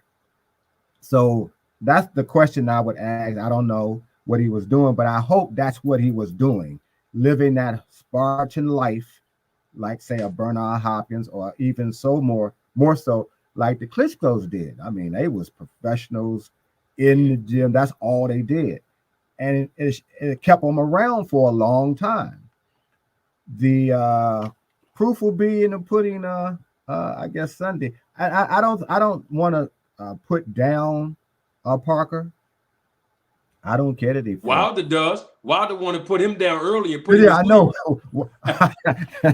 and I'm hoping and thinking that's exactly what's going to happen. I know what you meant. I know what you meant. I know what you meant. So, I know what you meant. That was right on time. So I hope that's what happens. I hope Wilder makes a statement, because that's the person you got to make the statement with, and let him know I'm here just because I was away. The other question is, why was he away that long? Well, I think he needed to recuperate from that devastating loss. I'm on record saying this and teaching everybody in the audience long time ago. Fighters take two types of beatings in the ring, and I'm sure you may have heard me say this in the past. Mm-hmm. Fighters get beat up and fighters get beat down. Mm-hmm. And usually we don't see the effects of whether a fighter get beat down until after, the fight, and they get into another fight, and we get to see whether or not emotionally, spiritually, psychologically, they get beat down. Physically, of course, is the beat up inside the ring. And I'm also talking about outside the ring and how they respond and react to it. And so in Wilder's case, I saw a couple clips on YouTube with Wilder for the past couple of months where him and Malik Scott been in the gym, working, what I mean? So he might have been already training, and then they called him. Right. And he was already ready. That's what I said. I hope that's what was going on. Yeah. But when you look at this, the reason why I say it concerns me, not saying it's going to help him lose, because it's definitely not. I'm just saying it's going to take him a little longer to warm up in the ring, because the first two rounds, boxers fill each other out.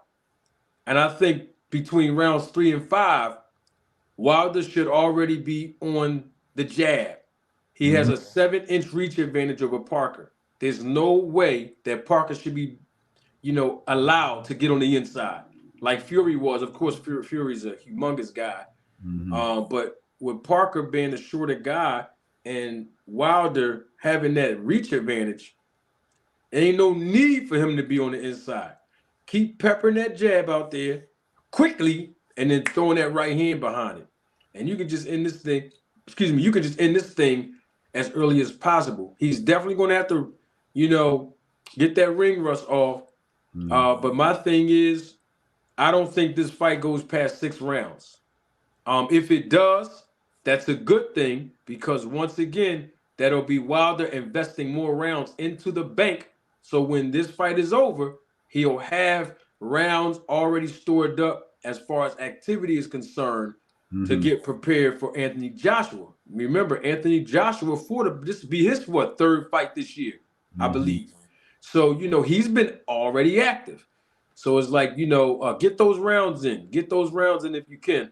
But I already know how Wilder thinks. He's a Neanderthal. You know what I mean? He ain't thinking about tomorrow or getting rounds in the bank for the next fight. No. When he gets you hurt, whether it's round 1 or round 12, he's getting you out of there.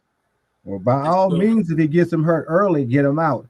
But that's one more reason why I'm saying I hope that he's been working on the boxing aspect of it, because of what you just said about using the jab and then going to the body and things of that nature. If he was doing that, or even training to do that, and may find he has to do that before he get his rhythm again, Good. Let us see that. Let us see those dimensions, and we can. I'm happy to see him hurt Parker to the body with that power he got. You know what I mean? I'm happy to see Parker just got to keep his hands at home to keep himself covered up because that power, that jab is coming so hard and fast. So you want to see those kind of things from a guy who should, in my opinion, have the heavyweight title attached to him still. That's my feeling about Wilder. I did see with those losses, anytime you lose, you not going to be happy.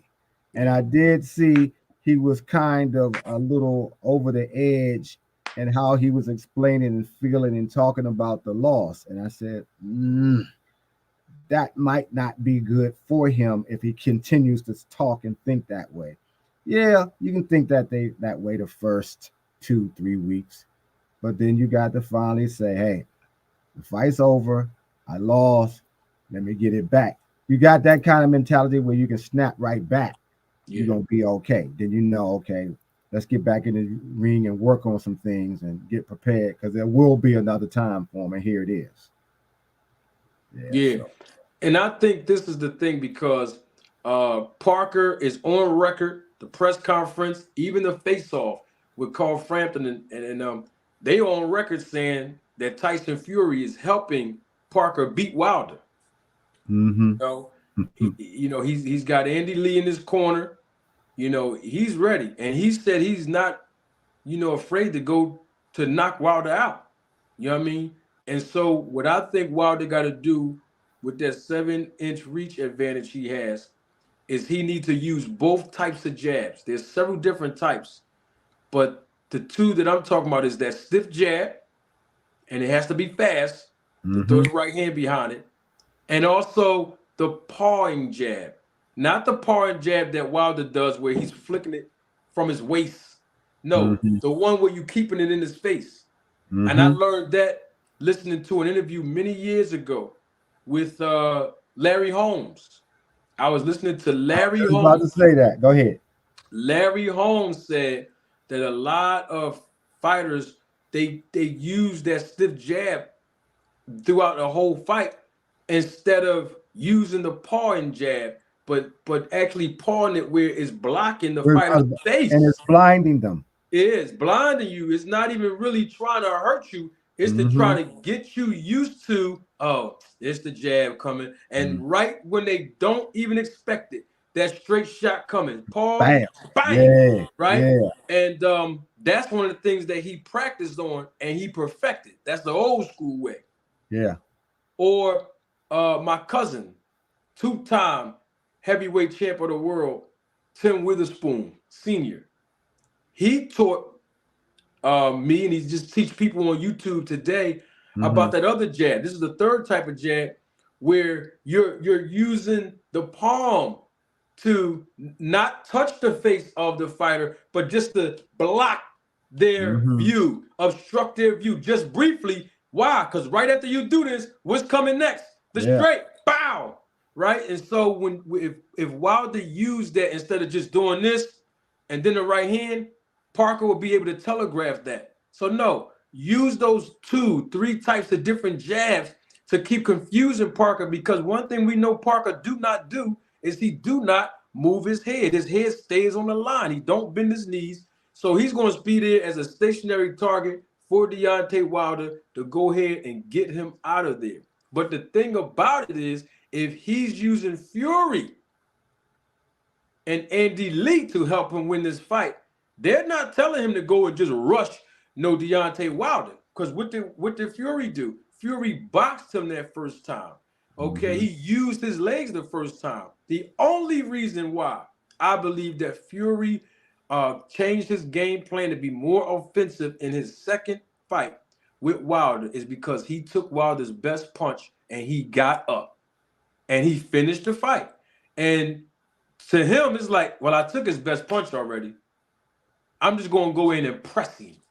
And that's what he did. And so my point is, we're not expecting no Parker to press and back down no Wilder. He's not bigger than Wilder as far as like Fury. I mean, look, Wilder to knock down Fury, and we've seen how big he is.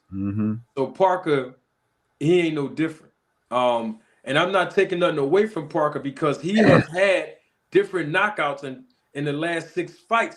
He had a few knockouts.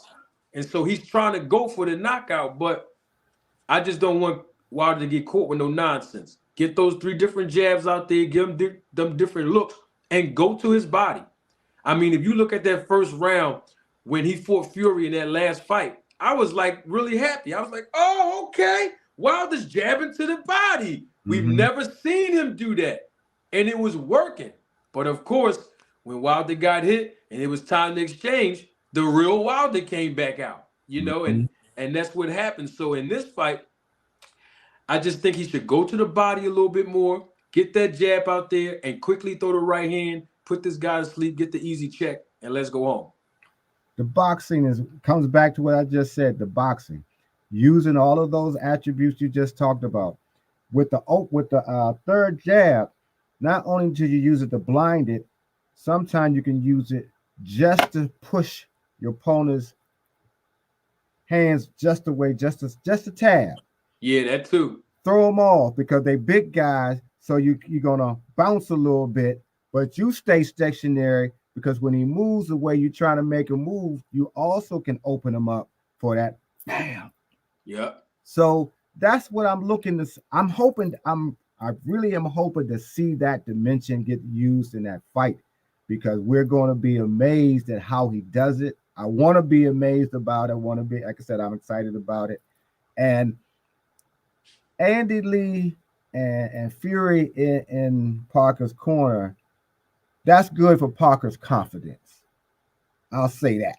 Yeah. Maybe they're showing them some things. Maybe they're telling them some things. But the difference is Fury been hit by Wilder, and even though he got up, he don't want to get hit like that.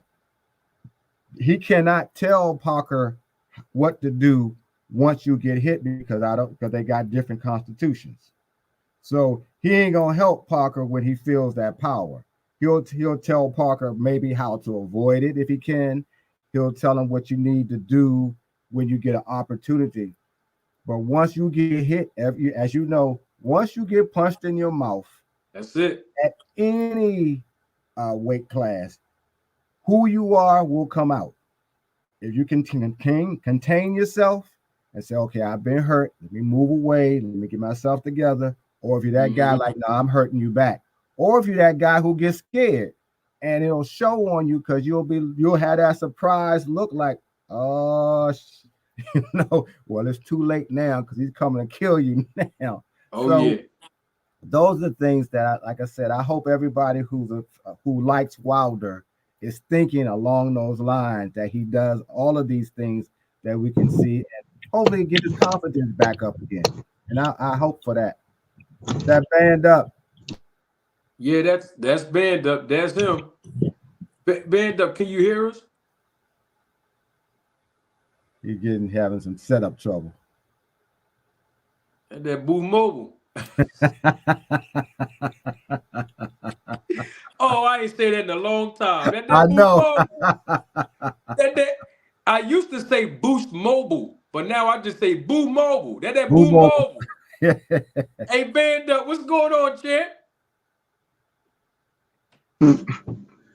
What's good with you? What's good? What's good?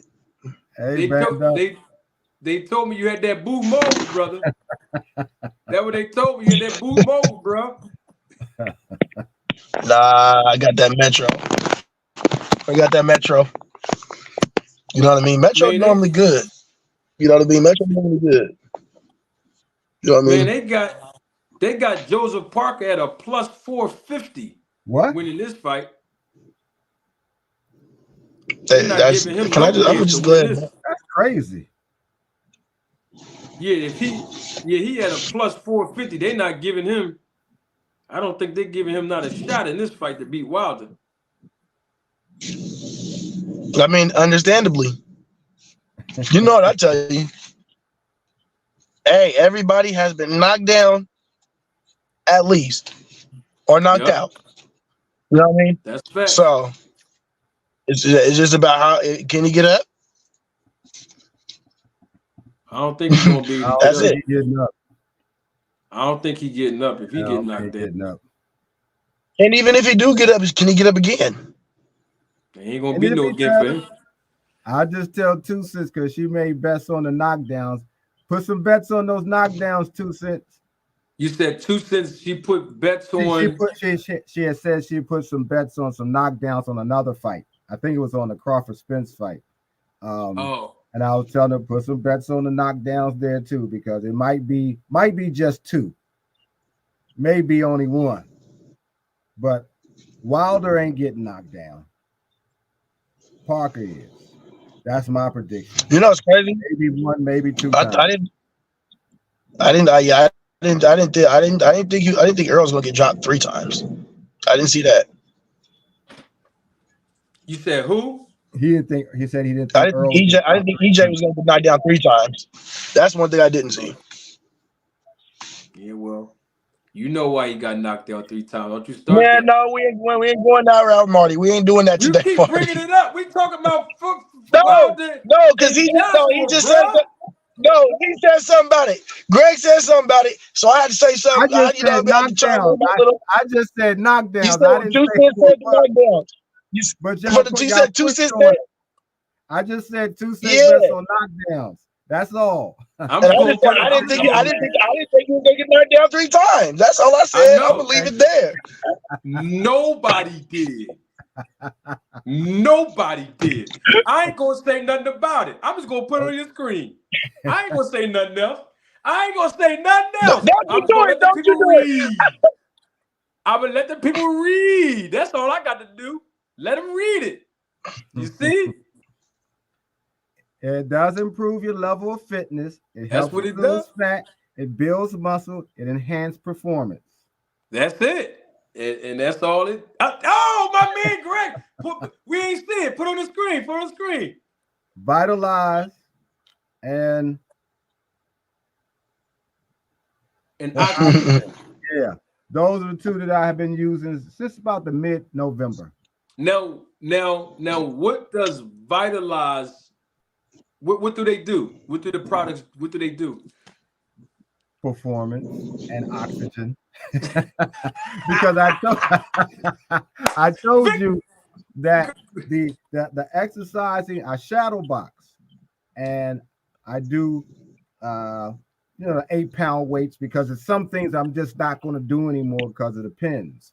I wanted to be able to do more of it longer, and so getting more oxygen into my body has really helped, and then getting a little more energy or supplementing my energy level has been helpful for what I do. Yeah. Now, again, like I said, since ain't nobody hitting me and I'm not hitting anybody else, I can see just from what I do without having to be against anybody. And I'm not trying to, I'm way too old to be fighting anybody, but I do want to be in shape. I don't want nobody helping me get up the steps. When I have those spasms, because from time to time I still get them, but they're very mild. I still want to still be able to stand up on them. And so the exercises I do has been very helpful. So anything that I can do that's going to make it better for me, I'm going to do. So I tried them and it's okay. It's okay. Now, for the new viewers that just came in, including deep. Got you. Hold on, band up. For the new viewers that just came in, including my brother, my guy, double salute to him. D-Town Boxing is here. He missed it.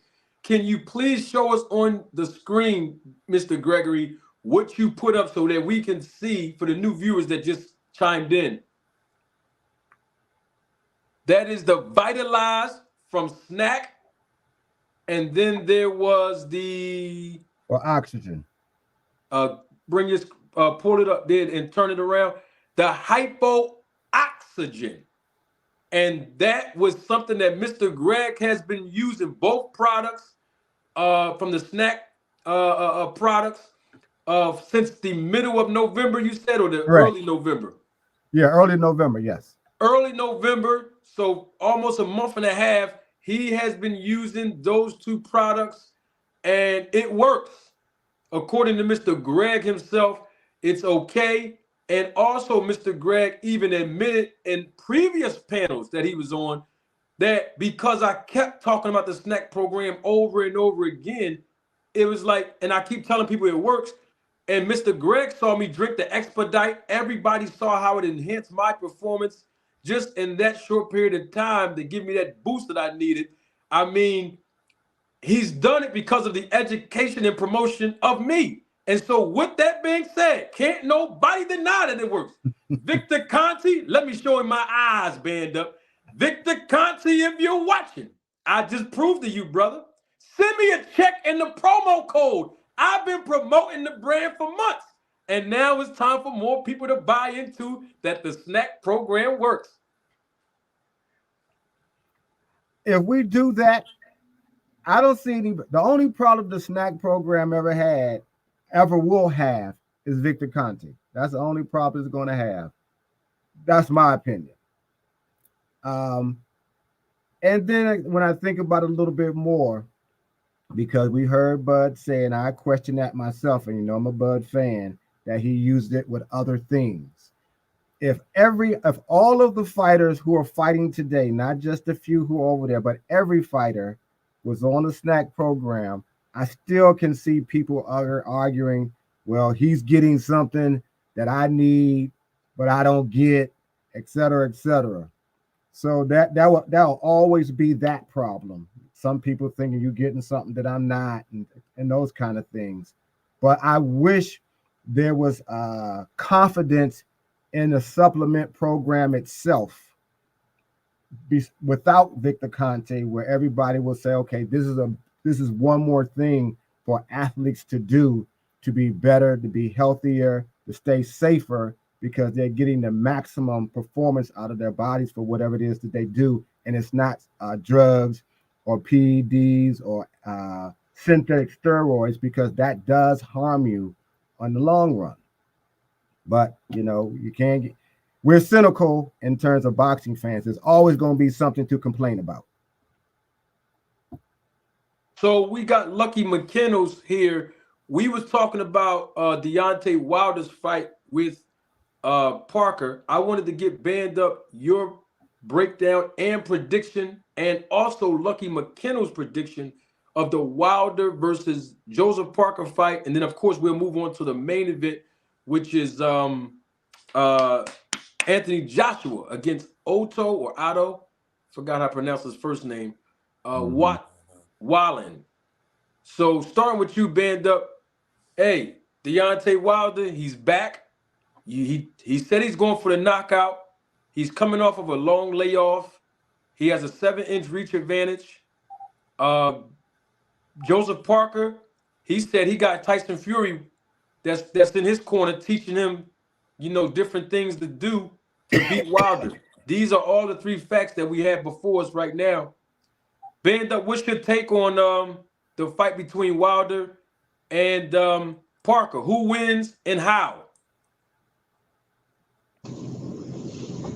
JoJo Parker, No Parker, Ho Parker, Wilder in 5. Wilder knocks him out in 5? Yes, I don't care what his name is. JoJo Parker, Ro Parker, No Parker, Wilder in 5. You think he can hurt Wilder though? Bruh, I told you like I told you yesterday. He gonna be like Dominic Breazeale. He going out. He said he going for the knockout though. Joseph Parker. He said he could. I don't care what JoJo said he gonna do. I don't care. Everybody trying to go. You gotta. Man, I'm pretty sure a lot of people trying to knock Deontay Wilder out. It's not happening. Hey, Lucky, can you hear us? Yeah, I'm on. All right. Well, listen, man. Deontay Wilder said he's going for the knockout. Parker said he going for the knockout. Band up said Parker is going to get knocked out in 5. Mr. Greg said he wanted to go a little bit past 7 or 8, probably 8, just to get Wilder some rounds in. I think the fight won't go past 6. What's your take on this thing here? I believe the same thing. I believe Deontay Wilder gonna knock him out, but I mean, he's not really fighting a top tier fighter, so it don't really matter anyway. You got a prediction on the round itself, or it don't matter? I don't think it really matter. I mean, I don't know, man. I see him like a Jermaine Taylor. He like a damaged guy now. Who, Parker? No, Deontay. He's a damaged fighter. Deontay Wilder? Yeah. It's only due time. You see him back in the ring with somebody else top tier, you'll notice. Right now against Joseph Parker, I mean, that's what the matchmakers want you to see. There's no way. I don't even see him beating what's his name, Ortiz. If he went back in the ring with Ortiz, I got Ortiz beating him. He ain't the You're same. tripping. I don't see You're Deontay tripping. the same. Ortiz ain't the same. You see Ortiz get beat right in his last fight? Didn't he get beat by Ruiz? Yeah, but he still box. He's a boxer. He box. Deontay is not a boxer. Bro, He just he's like to punch. So it's a oh my, difference. Like he gotta look for that he's one going to punch. sleep, bro. Bro, Ortiz, he's he can going to stick to the sleep. He's basics. getting knocked down. No, I believe you. No. I know Parker, he gone. I know Parker, he out of there. But Give me a sec. Give me 1 second. Give me 1 second. I'm listening now. yeah, I don't think Parker's a top tier fighter. But I mean, it'll be a good fight. I You want think to see Joshua. Lucky, you think that Wilder is damaged now? His damaged goods? Oh yeah. So you think he's not gonna have another run at all? Not against top tier fighters, he won't. No, not at all. I mean, who he got to go against? He got to go against what's it, Usyk? Something like that's his name. Usyk, That's one of the top tier guys. okay. You know he's not going against Tyson Fury no more. Right. Who else is out there? Well, here's the thing.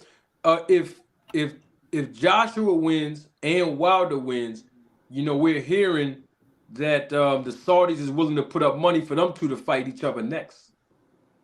They both damaged fighters. But who's more damaged though, in your opinion? I see it equal because, like I said before, Joshua. Oh, you know what? I see it equal because but Joshua can box more than Wilder. Joshua can box more, but Wilder got that power. He got that punch, so that's the only thing that changed the game. But when you're dealing with boxers, all they got to do is stick to the basics. All they got to do is just continue to box. He's not a boxer. Let's see. So now he got to find a different game plan. He got to try to add skill. That's the difference. Well, Joshua's has been beaten 3 times too, and each time he was been beaten by those who outboxed him. Yeah. And his punch resistance isn't that great. Yeah. Secondly, I think if Andy Ruiz knocked him down, can you imagine if Andy Ruiz had Wilder's power? That's the guy I wanted to talk about. Andy. Mm-hmm. Andy. Wilder wouldn't beat him. Wouldn't beat him. And I wish Wilder would have fought him before This cannot be lost. the. Hey, are you serious? I'm just listening to him. Andy is a good boxer. He coming for you. Is he being for real though? For you. Huh? Are you being for real? Yeah, I'm for real. What gives you that indication that Ruiz will beat him? Huh? And you saying this? Bro, man, if I listened to you before, you told me you just start watching boxing. I've been a fan of boxing, so I know the history. That's why I bring up older fighters. I've seen this before. He's a damaged fighter. He's just like Jeff Lacey. He's just like Jermaine Taylor. He's not going to beat nobody top tier at all. You can put him in against other damaged fighters or other fighters that's not top tier. And yeah, Deontay Wilder going to win. But when you're talking about top tier fighters, guys that's going to box, it ain't happening. It's not happening. Now, Lucky, I want to put this in proper perspective. So hold on, Bando. Let me put this in proper perspective. You mentioned Jeff Left Hook Lacey. For those of you don't remember who he was, and you also mentioned Jermaine Taylor. Jeff Left Hook Lacey, he wasn't the same after he fought Joe Kawasaki, and Jermaine Taylor wasn't the same after he fought Youngstown, Ohio's own Kelly Pavlik. right? Yes, sir. Yeah. Yeah, so I know my boxing history. We all know boxing history, right? So Yeah. is that the reason why you're saying that Wilder is damaged because of the beatings that he took against Fury, or you talking about something another reason? No, it's the beating that he took from a boxer. It's a beating that he took from a boxer. When you got a boxer that's gonna beat you like that, now you being cautious. You watching the other fighters that know how to box. You don't know what's coming. You can only land that one big punch. That's all Wilder got is that one big punch. It's nothing he can do. He can try to work on his feet movement. He can try to work on his jab a little bit more. It's not going to change this. You got fighters that have been working on it for years. They've been doing it since they was kids. So it's not going to change that. He's going to go in there and lose against a boxer. He's going to beat Joseph Parker, yeah. But what does it matter? You can't beat top tier guys. You're never going to see the top again. And that's just how I see it. Even beating Anthony Joshua, that's not being at the top. Tyson Fury is at the top. That's who you got to beat. But you know that fight is Bro, did you see? Did you It ain't going to and happen. did you see It what ain't going to Francis happen. Ngannou just did to him? Huh? Did you see what Francis Ngannou just did to him? Don't matter. Don't matter. You see We what ain't talking you about see? him. We talking about Deontay. No, it does matter. It does matter. Yeah, no. It does matter. That does matter. You know Somebody what? that You know never what? boxed You're before right, man. came It up does and did matter. that to You're him. right. You're right. It does matter. That you had Tyson Fury about to lose to a guy who wasn't even in boxing, and Deontay couldn't even do that. That's bad, man. That's Bro, bad. you talk Deontay been about boxing for wait, years. He should bro. have been that guy. No, bro. Hey, look, did you watch the first fight? You watched the first fight, right? And you mean to tell me Deontay didn't put on a show with knocking him down and stuff? Yeah. All You know 12 why? rounds? You know why? Because Tyson Fury was cautious of that Why? big punch. He was cautious of that big punch. He wasn't cautious no more. He started to box that man. When he realized what was Oh going my on, he said, God. okay, I'm going to box this guy. The second Now, fight, he Bloodgate. probably cheated. The I don't second want to fight, get into all of Bloodgate. that. I don't want to get into all of that. But at the same time, he boxed him. He boxed him. When you're dealing with Bro, boxers and you got one guy who's dealing with just one big punch, that boxer's going to win. And I've seen it happen multiple times over the years. I agree that you can that has happened. But when you use the two examples that you used was Jeff and Jermaine Taylor. Jermaine Taylor was damaged a little bit before he fought Kelly Pavitt, but it was a continuous thing that happened. Kelly Pavitt sort of put the icing on the cake. Yeah. Jeff Lacey came to fight Calzaghe totally psychologically and to me physically unprepared because he just believed he was going to walk through Jeff Lacey. So the mentality was one of the big issues with both of them losing. With Wilder knows how to box, he just doesn't because he gets lazy. And I said this before, but he has the equalizer. That's why I said if he just started boxing more, and you could see that he will do it the first 3, 4, maybe 4 rounds. He just has to develop that discipline to box more. One, I think he beats Joshua. One, I think it's possible that he beats Eustace.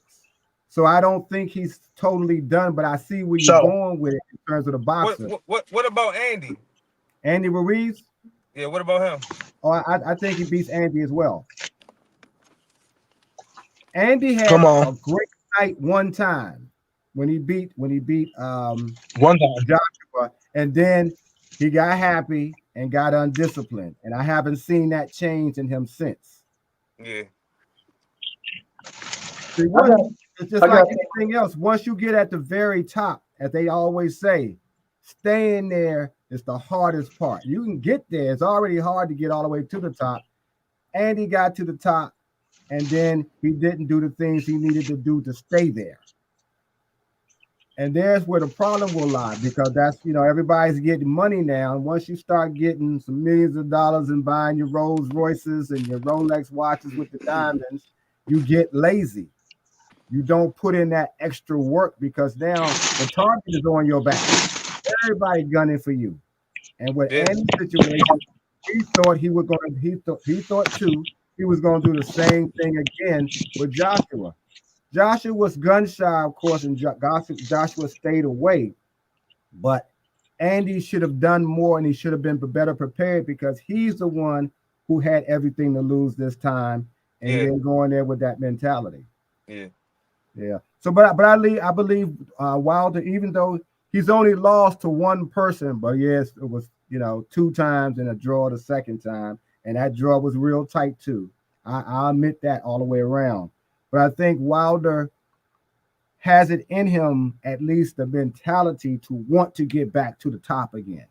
And we'll see that if he employs more boxing in this fight. It doesn't matter who that Parker is not a huge threat. I want to see Wilder do more than just rely on that power. If we see that, I believe I'll be further confident in believing that he can get back to the very top of the game again. That's my feeling about it. Let me get this super chat, and we also got my guy, Detailed Boxing. He just joined the panel. Jeffrey T, double salute to you. Thank you for your contribution and your support to the channel. Jeffrey T says Jermaine Taylor's last win was a title win. LMMFAO. And I think that was in response to Lucky McKenna's comments about Deontay Wilder reminding him of Jeff Lacy and Jermaine Taylor. Yeah. Detailed Boxing, you're here with us. You hear what everybody's saying about Deontay Wilder. He's fighting this weekend against Joseph Parker. He has a 7-inch reach advantage. And he also have to deal with the fact that Parker is saying he's coming to knock Wilder out, and he has Fury in his corner to help him beat Wilder. Wilder is also coming off of a 13 or 14-month layoff, and which he fought last October. He only fought for like a half of the first round where he knocked the same guy that Anthony Joshua knocked out in his last fight. What's your take on all this? Who you got winning, Wilder versus Parker, and how, Detail? Well, this Parker fight is not a bad fight for a long layoff. So that's number one. And number two, Wilder is one of the top fighters at welterweight after losing to Tyson Fury. So when we say top fighters, Wilder is in the top with Tyson Fury. Now, Tyson Fury. I was talking about Parker. Parker not a top tier fighter. Okay. Well, Wilder had a long layoff, and we know a lot of fighters didn't want to fight Deontay Wilder. So it's not like that Deontay Wilder wanted to fight Parker. He tried to fight Andy Louise. Andy Louise, what I heard, wanted $20 million for a non-title fight. So if Wilder had an opportunity to fight Tyson Fury again for the 4th time, I believe he would take that. Wilder wants all the top fights, so he have to settle for whatever he can get.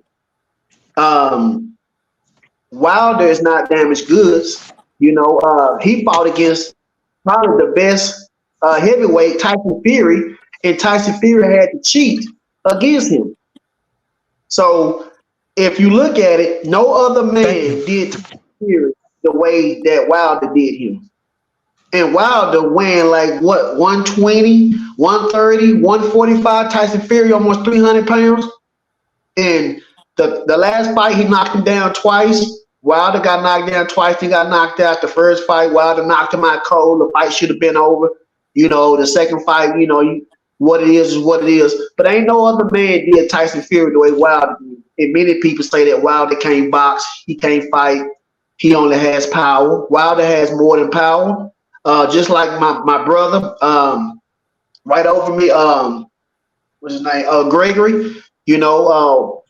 He hit it right on the head. Wilder got power. Wilder can box. He just chooses not to because he relied on his power. And if he just settles down and use more of the tools that he have, he could be a lot better than what he is. But I have Wilder beating Parker. I think Parker is going to be more worried about Wilder's power. I think he's going to come in hesitant. Even though he got Tyson Fury on his side, that don't mean nothing. I mean, it's not like somebody can change you in one training camp.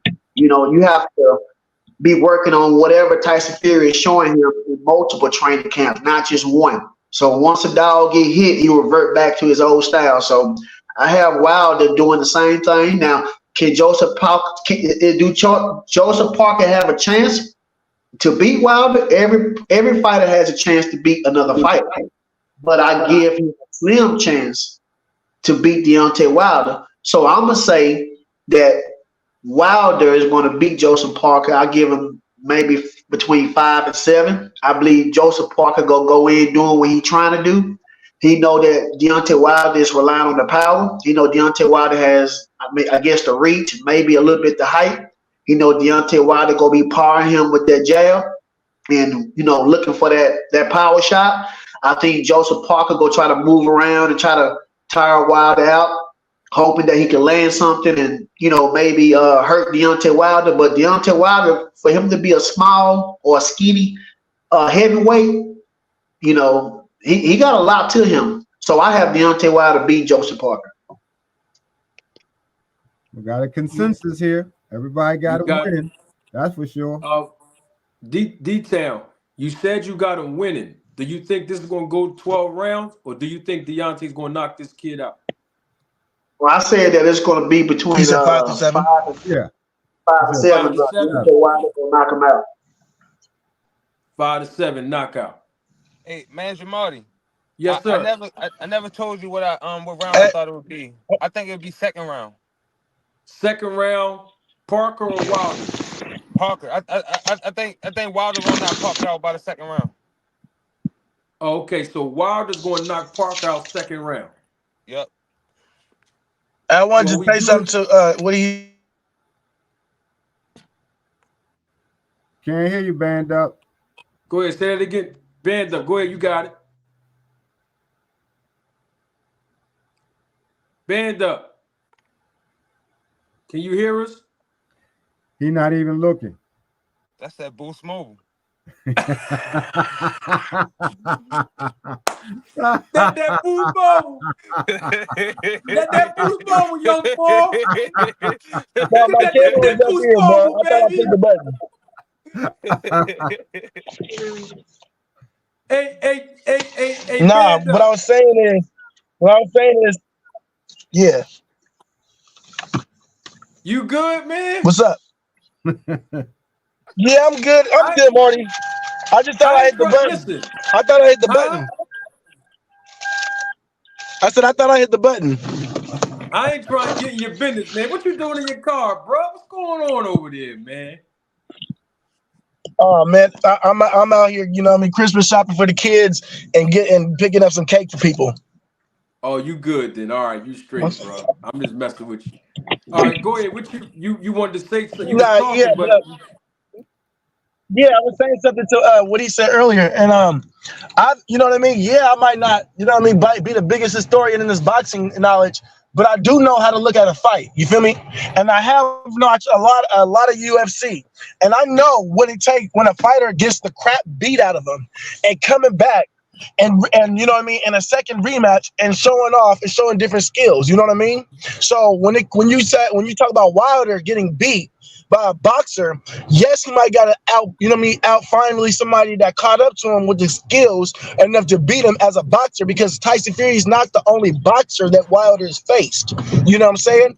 And at the same time, Wilder's knocked down everybody or knocked out everybody. You know what I mean? Including Tyson Fury being knocked down. You know what I'm saying? So yeah. I don't think Deontay Wilder's broken at all. You know what I mean?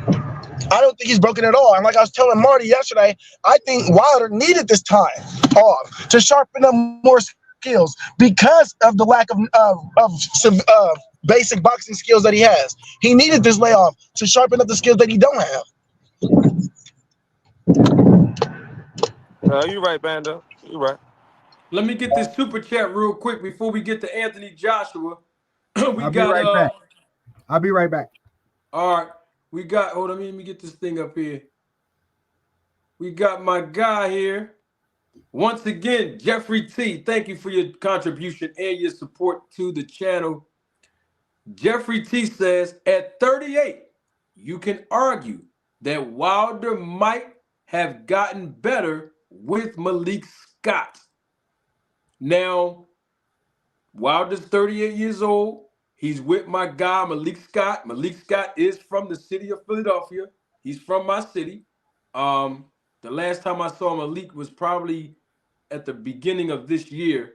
And he did tell me he was going to come on the channel to the podcast and all that. But, his schedule got real busy. He's over in California now.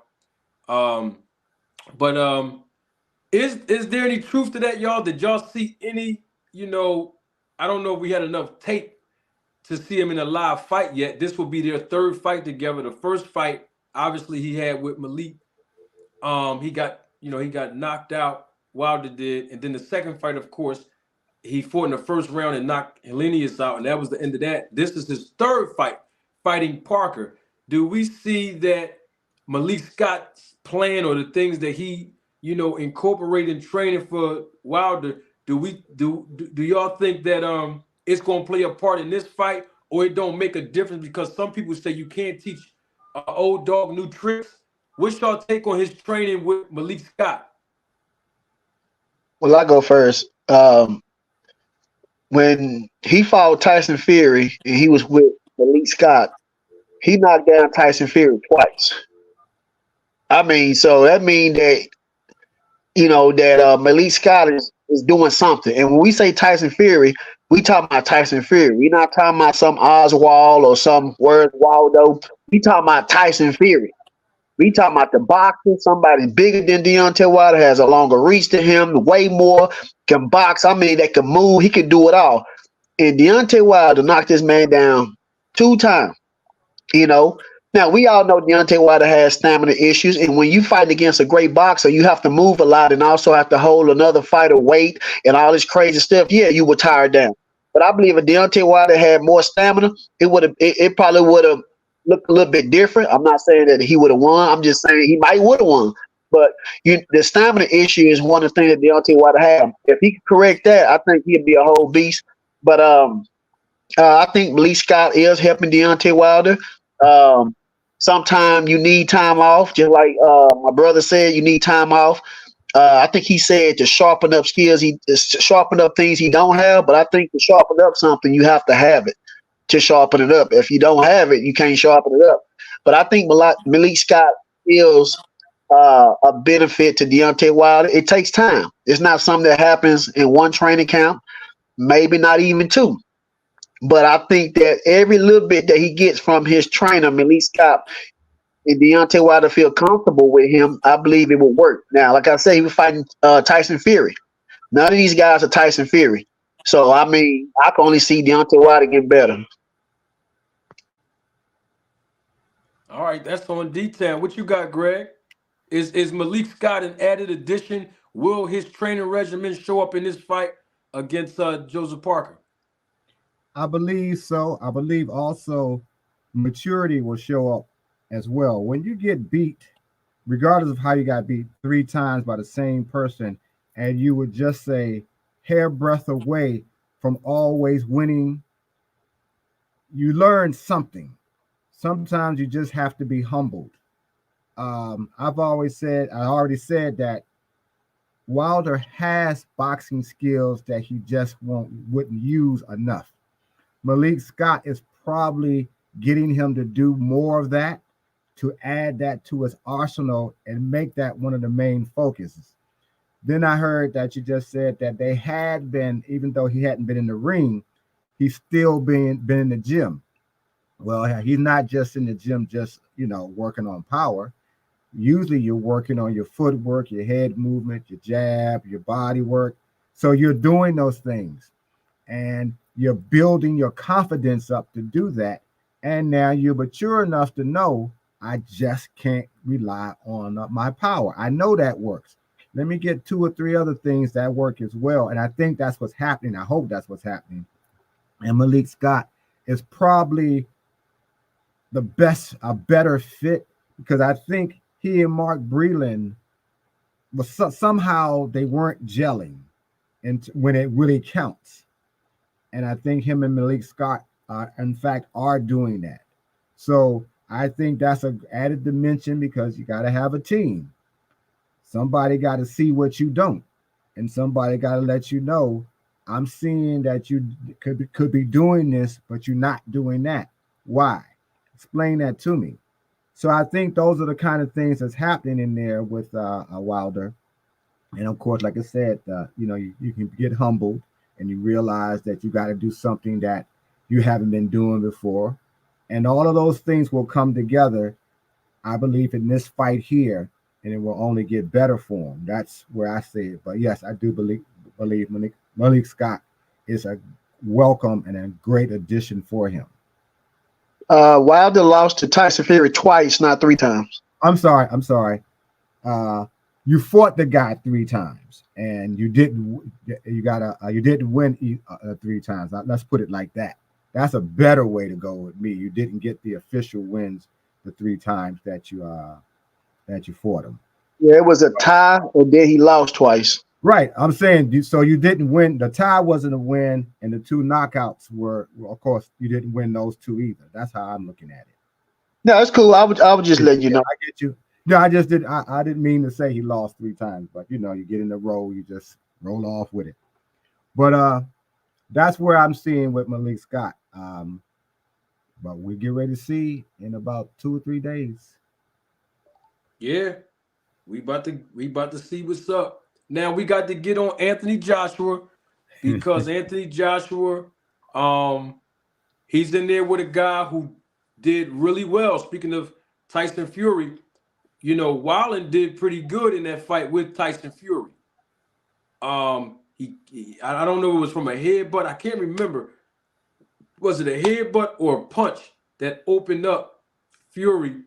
And people thought that Fury was on the verge of losing that fight against Otto Wallin when they fought a couple years back. Joshua has an opportunity to, come off of his knockout win. Obviously, I don't know if he get any credit for that because Wilder knocked Helenius out before that, and he's got knocked out before that. So, but Joshua needs to win because if he wins, Fury. I mean, not Fury. If he wins, he can get the opportunity to fight Wilder. And the Saudi Arabians, they got the check, and they opening up the checkbook and the playbook to host a lot of fights out there in Saudi Arabia. So we got a guy, Benzo. He's been on the channel, on this panel before. What up, Manager Marty? What's going on, Benzo? How you doing this evening, sir? I'm doing all right. You guys talking about the fights this weekend? Oh, absolutely. You walked in on the right time. We were about to talk about the main event, which was Joshua and Wallin. But since you just jumped on, give us your quick take on who wins against Wilder versus Parker. Who you got in that?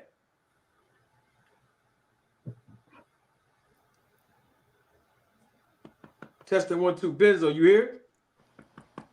Benzo? Man, the full smoke is out there.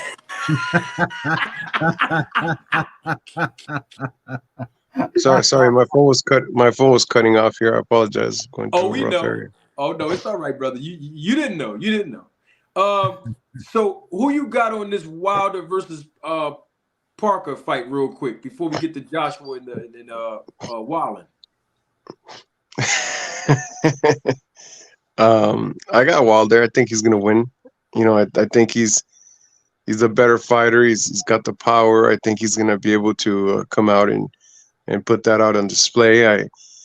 I'd like to see him kind of go more than 4, 5, 6 rounds to kind of see where he is, because his last outing was really quick and really didn't last that long. So it's, with the layoff and stuff, it's really I think he needs those longer round fights. You know what I'm saying? Get those under his belt, because if AJ wins, this is supposed to be a sort of like a kind of like a preemptive fight for that matchup, right? With them, AJ and Wilder, right? Mm-hmm. Yes. Yeah, so it would be to his benefit if he got in some rounds, some good rounds, see where he is and kind of get that under his belt. I think he's going to win the fight. So you want him to go 12 rounds with this guy? Well, I don't know about 12, but kind of for it not to be like a 2 or 3 rounder, because if you think about it, his last fight, and if this fight ends up being just a couple rounds, then how much preparation is that for an AJ fight? Because that's certainly not going to be a 3-round fight. Well, I'm gonna keep it 100 with you, and this is no way, shape, and form to diminish Anthony Joshua, but we got to understand there's another dynamic involved in this, and that is that Deontay Wilder got this call on short notice just a couple of weeks ago, so he hasn't even had a full camp, for this fight. And no disrespect, but I don't think Wilder would have to put in 12 rounds or even 10 rounds to beat Joshua. I like Joshua, he cool, but he don't got no chin or no heart, if you ask me. So if Wilder knocked this guy Park out in 3 rounds, he'd do the same thing to Joshua. Might not be 3 rounds, but might be 5 rounds for him. I don't know about that matchup. I think stylistically, I think if AJ, plays his cards right and approaches that fight the right way, I think that could be a difficult fight for Wilder. What's the way when you say the right way? Do you mean like trying to box? Well, I'm talking about his preparation and stuff. With his training, and goes in there with the mindset that he needs to jab. Use the distance. Work around, outbox him. Kind of take him into the later rounds. That type of strategy. I think he could be a difficult opponent for Wilder. Yeah, I can see him being difficult if he take him in the later rounds. Yeah, but I haven't seen Joshua. And I'm listening to you. And stay away from that right hand. That's what I'm about to. I was just about to say. I haven't seen Joshua punch resistance get better since that Ruiz fight, man. Mm-hmm. Yeah, that's true. Anyone can get knocked out by Wilder. That guy just hits so hard. I mean, the problem is, if you can fight, you almost have to fight to perfection and staying away from his right hand. But if you're able to, right, which we've seen people, we've seen Tyson Fury kind of go into the later rounds with him. If he's able to do that, what I'm saying is, it's going to be a big telling to see where Wilder is. He's almost approaching 40 years old. He's had some layoffs. His last fight again wasn't a long fight. How's this fight going to look this Saturday? So there's a lot of question marks around him. I'm not saying that he hasn't accomplished much in his career. I'm not saying anything like that. I'm just saying that this is going to be a big telling of where he is in his boxing with this fight and the next one. So I'm really interested in I look forward to seeing those fights. That's what I'm saying. Got you. Let me give a salute to Eddie W. the Third. He's another day one supporter on the channel. Thank you for that cash app, my brother. I appreciate that. Thank you for supporting and contributing to the channel, Eddie. Always a pleasure, my brother. So let's talk about Joshua. I'll start with D-Town first. So Anthony Joshua, he's, to my understanding, I do not think he's in Saudi Arabia right now with Derrick James. I think he said he's not going to train with Derrick James this fight, but the next fight he'll think about going back with Derrick James. So he's not going to have Derrick James in his corner for this fight. Wallin did pretty good against Fury. Haven't seen too much of him lately making noise, but this is a good, fight for Fury. Fury, Lord have mercy, not Fury. Joshua, since he just knocked out the same dude Wilder knocked out before him in Hellenius. D-Town, what you got on this fight with Joshua? I mean, everything's riding on it. If he don't win this, he's not gonna get the fight with Wilder if Wilder win. I don't know what happens to his career after this if he don't beat a guy like Wallin. What you got on this Joshua fight, man? Well, you said that he's not working with Derrick James for this fight? That's what I heard. I don't think Derrick James is out there right now in Saudi Arabia with him. I could be wrong, but that's what they said in the interview. That ain't. I mean, so he trained with Derrick James. Derrick James just not gonna be in his corner. Is that what you telling me? I don't think Derrick James was in the training camp at all. Because remember, when he stopped working with Derrick James, people kept asking Derrick James in the interview, did you get fired by Anthony Joshua? What happened? Because he's not in the gym no more. Remember, Derrick James was talking about why y'all always assuming that just because, somebody's not working with me, all of a sudden we're not working together. We just took a little break. That's what, I could be wrong, but the last time I checked, he's no longer training with Derrick James. But if that's the case, I don't like that, because going back and forth like this, I mean, you already have a problem trying to switch, and work with a new trainer. And that's what he did when he got with Derrick James. Now you switching back. I mean, you can't be doing that stuff. We could only graft in so much information. You going back and forth. I mean, that ain't just that alone. You see on your screen, detail. I apologize to cut you off. Crown Jewel Boxing is here. Salute to him. You all please go subscribe to his channel. That's my brother. He just put up on the screen here in the chat that Joshua left Derrick James. So he's not even with Derrick James no more. Unfortunately for him. Hey, man, Jamal, you can see like the tension at the press conference. He wasn't even on stage with Joshua. They had him standing to the side. And which press conference? The one with Hellenius? No. The latest one when they over there in Saudi Arabia. When they had all the fighters over there. Oh, Derrick James went over there? Yeah, he wasn't on stage with Joshua. He was standing to the side. Was the other trainers on the... Huh? Was the other trainers or the other fighters on stage? I think so. Because I heard somebody say, they said, where's Derrick at? And that's when the camera had showed Derrick James was standing up, but he wasn't on stage. He was just standing up beside the stage. Oh, he might be with it. Oh, I don't know that. That sounds like tension is all. Okay, well, I don't know if he would or not, but I'm gonna go with Anthony Joshua. I'm gonna go with Anthony Joshua on this. I think that Anthony Joshua, we got to find out where Anthony Joshua is at. I mean, he's all over the place, but I believe that Anthony Joshua will pull it off. I believe Anthony Joshua will box. I think he will move around. I think he's in great shape. I think he will put the 1-2. That's a couple of things he still have to work on, but I think he will pull off the victory. I think that the skills that he have, he will beat his opponent. That's my opinion. Who that? Lucky? All right, well, Lucky, you was up next. All right, so I don't know if he's with Derrick James or not. Crown Jewel said he's not. You said you saw him on the camera out there in Saudi Arabia. I'm sure he was going to go out there and not get no check for it. So whether he's with Derrick James or not, that remains to be seen. Who you got on this fight, Wallin or Anthony Joshua, and how? Who wins? Yeah, I got Joshua, but I mean, like I said, it don't really mean nothing. Don't really mean nothing at the end of the day. I mean, he fighting somebody that ain't really like that. So what does it mean?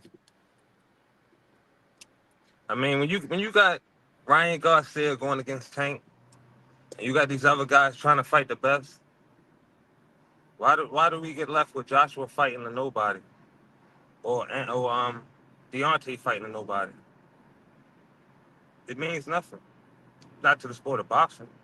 It's just something to their record. That's all that is. It means a lot more to Saudi than it means to people in America. Let me put it like that. But Wilder can't get nobody else. That's the deal. He tried to get Andy Ruiz, and also too, he's been off for a minute, so I wouldn't put it past him. I mean, I think it's a good fight for him being off on a layoff. But I know Deontay Wilder wanted to fight Andy Ruiz. That was a good fight. I know Deontay Wilder want to fight AJ. They're not gonna give him AJ. I know Deontay Wilder wouldn't mind fighting Tyson Fury. They ain't gonna give him. I mean, that ain't gonna happen. So it's not like he is looking to fight these guys. He has no choice. No, I understand that. I understand that. I do understand that. You're right about that. Mr. Greg, Anthony Joshua said if he loses this fight with Wallin, it's career ending. He might even retire if he loses this fight, man. He's pretty close to, because I think I don't have a lot of confidence in British heavyweights anyway. I see Joshua getting close to being like David Hay, and I can't think of the other fighter's name who was supposed to have been the next big thing as well before David Hay started fighting. It'll come to me probably after, but he was a washout, turned out to be a big washout as well. But it's typical to me of the last group of heavyweight fighters from the UK who were the big thing. What is that guy's name? It'll come to you. I think it starts with an A or something. But he was a real big thing in the heavyweight division, came out of the from the Olympics, but never lived up to his potential as well. But he had a lot of hype behind him. It'll come to me. But anyway, I don't see. I understand what Joshua is saying because he's seen the pattern.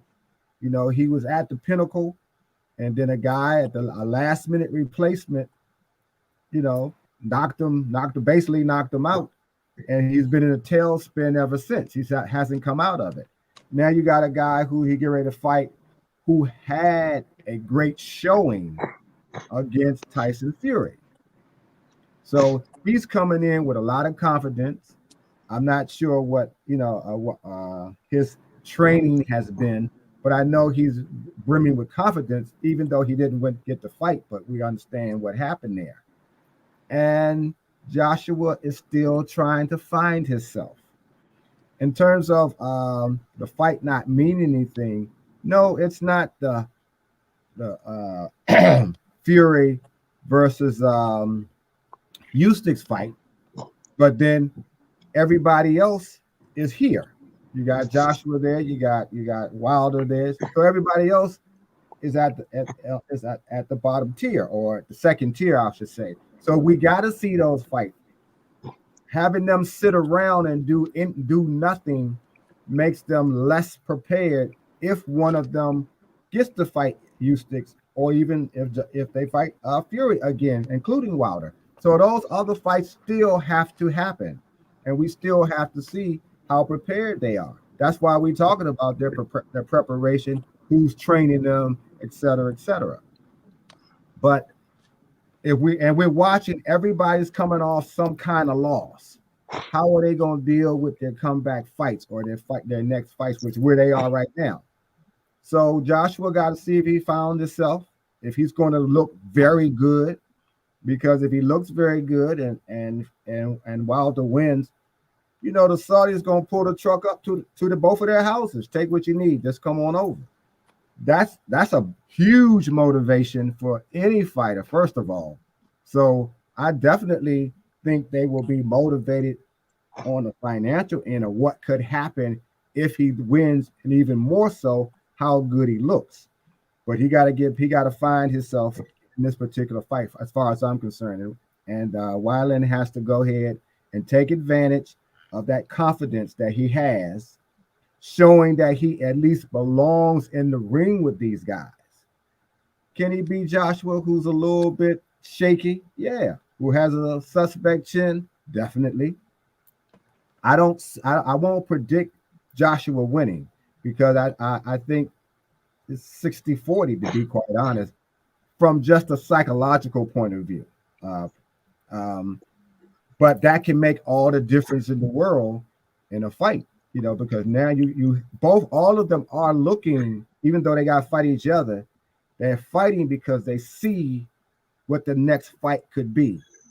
So you looking at that, okay, I can get here. I see where I can go.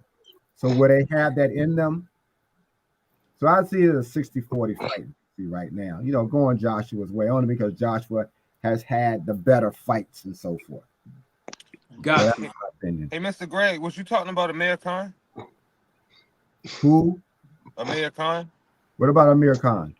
No, you was talking about British fighters. You said the guy name start with an A. I didn't know what guy you was talking about. No, this was a heavyweight. Okay. Is it Audrey Harrison? Yes, Audrey Harrison. People Yes. of Crown Jewel Boxing and Gene is in the chat, and they said it was Audrey Harrison. Yep. Gotcha. It's a pattern there I don't know. Like I said, I don't know whether it's in the water, but they always seem to fall short. And Joshua is the latest. Well, speaking of Englishmen, Benzo, I just pulled it up, and it looks like Anthony Joshua has acquired the services of Ben Davison as his head trainer, not Derek James. Now, if Derek James is there, maybe he got him in there for the support since he already was training with him. But Ben Davison is the head trainer in the camp of Joshua in this fight. And we already know who Ben Davison is. And if some of you do not recall who he is, the first time we've seen him is when, Tyson Fury hired him for the camp in the first fight against Wilder. And so Joshua got him now. All right, Benzo, I mean, it is Wallin. He won 6 of his last fights. He only got 1 loss on his record, and that's against Tyson Fury, ironically. Who you got winning this fight, man? Anthony Joshua or Wallin, and how do they win this fight? Yeah, that one. I kind of gotta agree with Mr. Greg over here. I think that's a more difficult fight out of the 2 fights. I think AJ's gonna have it's gonna be a test to see if he can overcome that, because that was a really good outing he had against Fury, and again, I also agree that AJ is sort of questionable after losing to Usyk and what happened with Ortiz. So I kind of have it maybe 50-50 right there. I'm not too confident with AJ. Again, I really want to see these fights to see where they stand in terms of what they've experienced in the last couple of years. But of the two fights, I definitely think that this is going to be a more difficult fight for AJ than the other one for.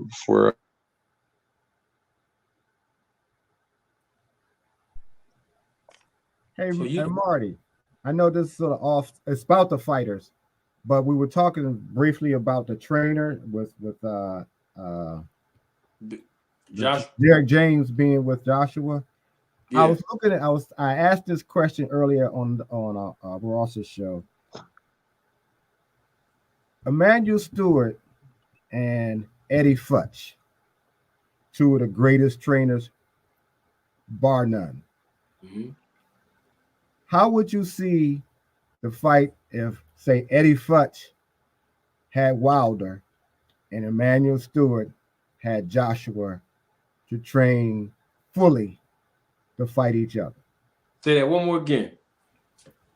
Emmanuel Stewart training Joshua. All right. And Eddie Futch training Wilder. Ooh, to fight each other? Mm-hmm. It'd be a very good fight. I will tell you how the fight will play out. It will be a replay of the first fight in November of 1992, the first fight that I ever watched in boxing, and that was against Riddick Big Daddy Bowe against Evander Holyfield. And I'll tell you why. Mm-hmm. Eddie Futch will be having Deontay Wilder keep that stiff jab in AJ's face all night. He'd have him going to the body and to the head and basically imposing his will with that right hand. Mm-hmm. On the flip side of that, we know that Emmanuel Stewart, God rest both of these trainers' souls, very offensive-minded trainer.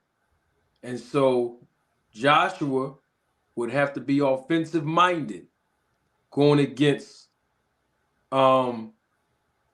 Mm-hmm. But the thing is,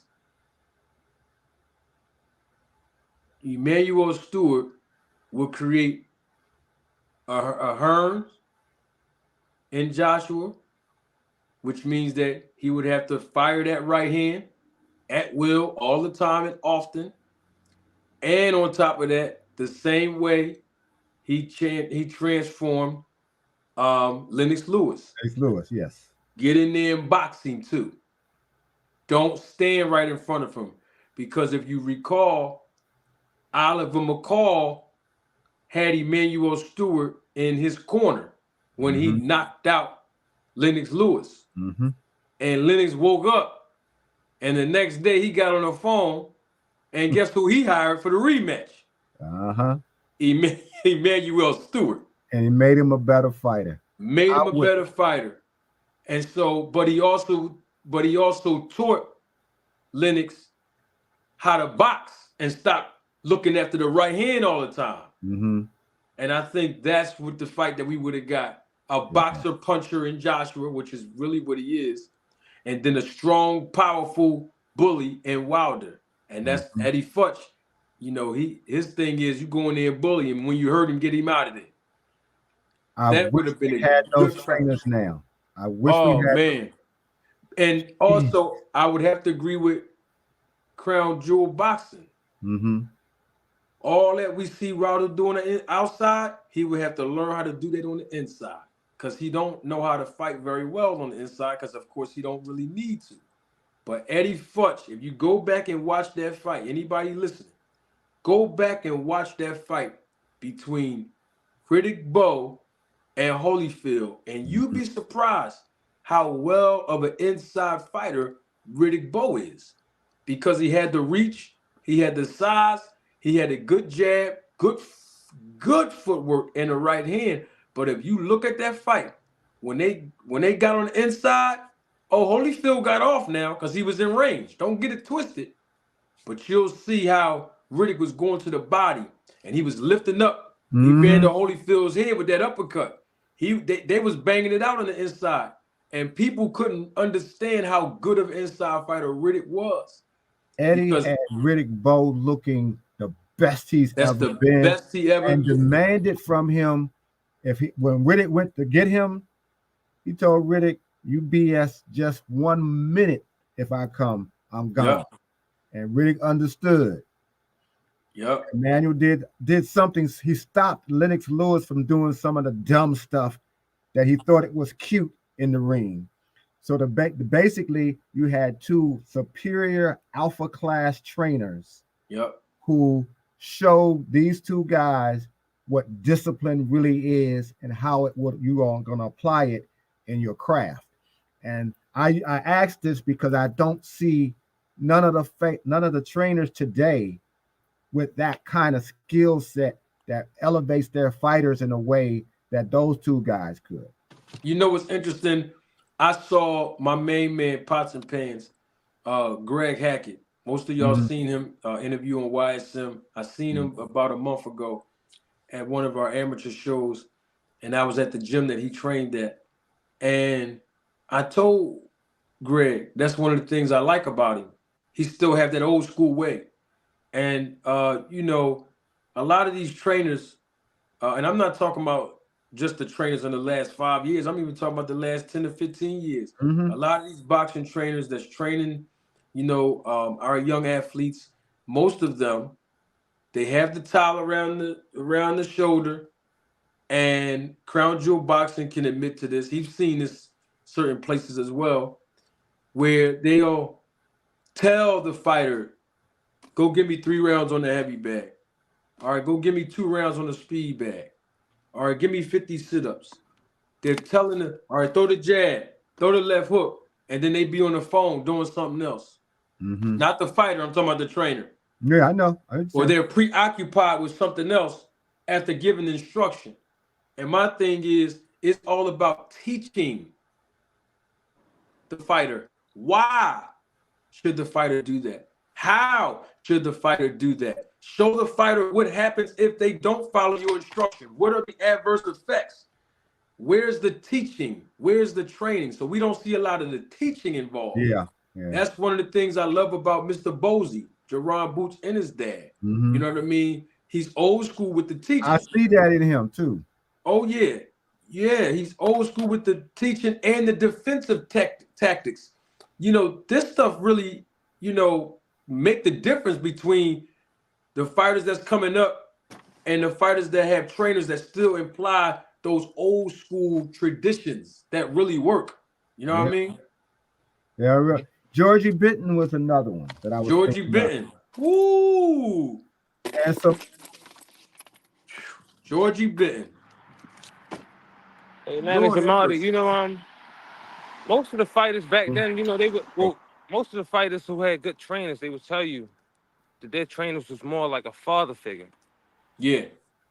So if you can't be their friend, you got to be more of like a father figure for them to listen to you. I mean, that's just in life, period. That's true. What was Bernard's first trainer's name before that passed away? My man, the old head Bowie. Yes. Bowie Fisher. Yes, Bowie. It's still somewhere out there. A lot of those old school guys. Ronnie Shields, my man Joseph Swab in the chat said Ronnie Shields. Remember, he's from the old school. Yeah. A lot of people don't know Ronnie Shields was in Holyfield camp back in the day. Yeah, he was with the Duvas. Ronnie Shields came up under the Duvas. Yep. Lou Duva in them. Yeah, see, Mr. Greg, I know my boxing history, Mr. Greg. I know you know. Yeah. I just bring it up to expand the conversation a little. You're right, bit, though, bro. You know? And look, my boy, quote unquote, Crown Jewel said it on our screen. He's talking about some of these trainers out here. They're cheerleaders and not teachers. Not teachers, yeah. You know, I go in the gym sometimes, you know, and I see the trainers when these fighters are sparring. Woo! Oh yeah. That's what I'm talking about. Yeah, that's right. No, teach him. I should hear the other coach telling his student, his fighter, how to duck that right hand, how to slip, how to dip. Y'all just sitting up here wooing like Ric Flair. Teach these guys what they're supposed to do. How is he supposed to defend himself from that? Because he keep getting hit with the same little hook. I've been in here 2 minutes already. He done got hit 3 times and the trainer ain't say nothing. You see what I mean? Yeah.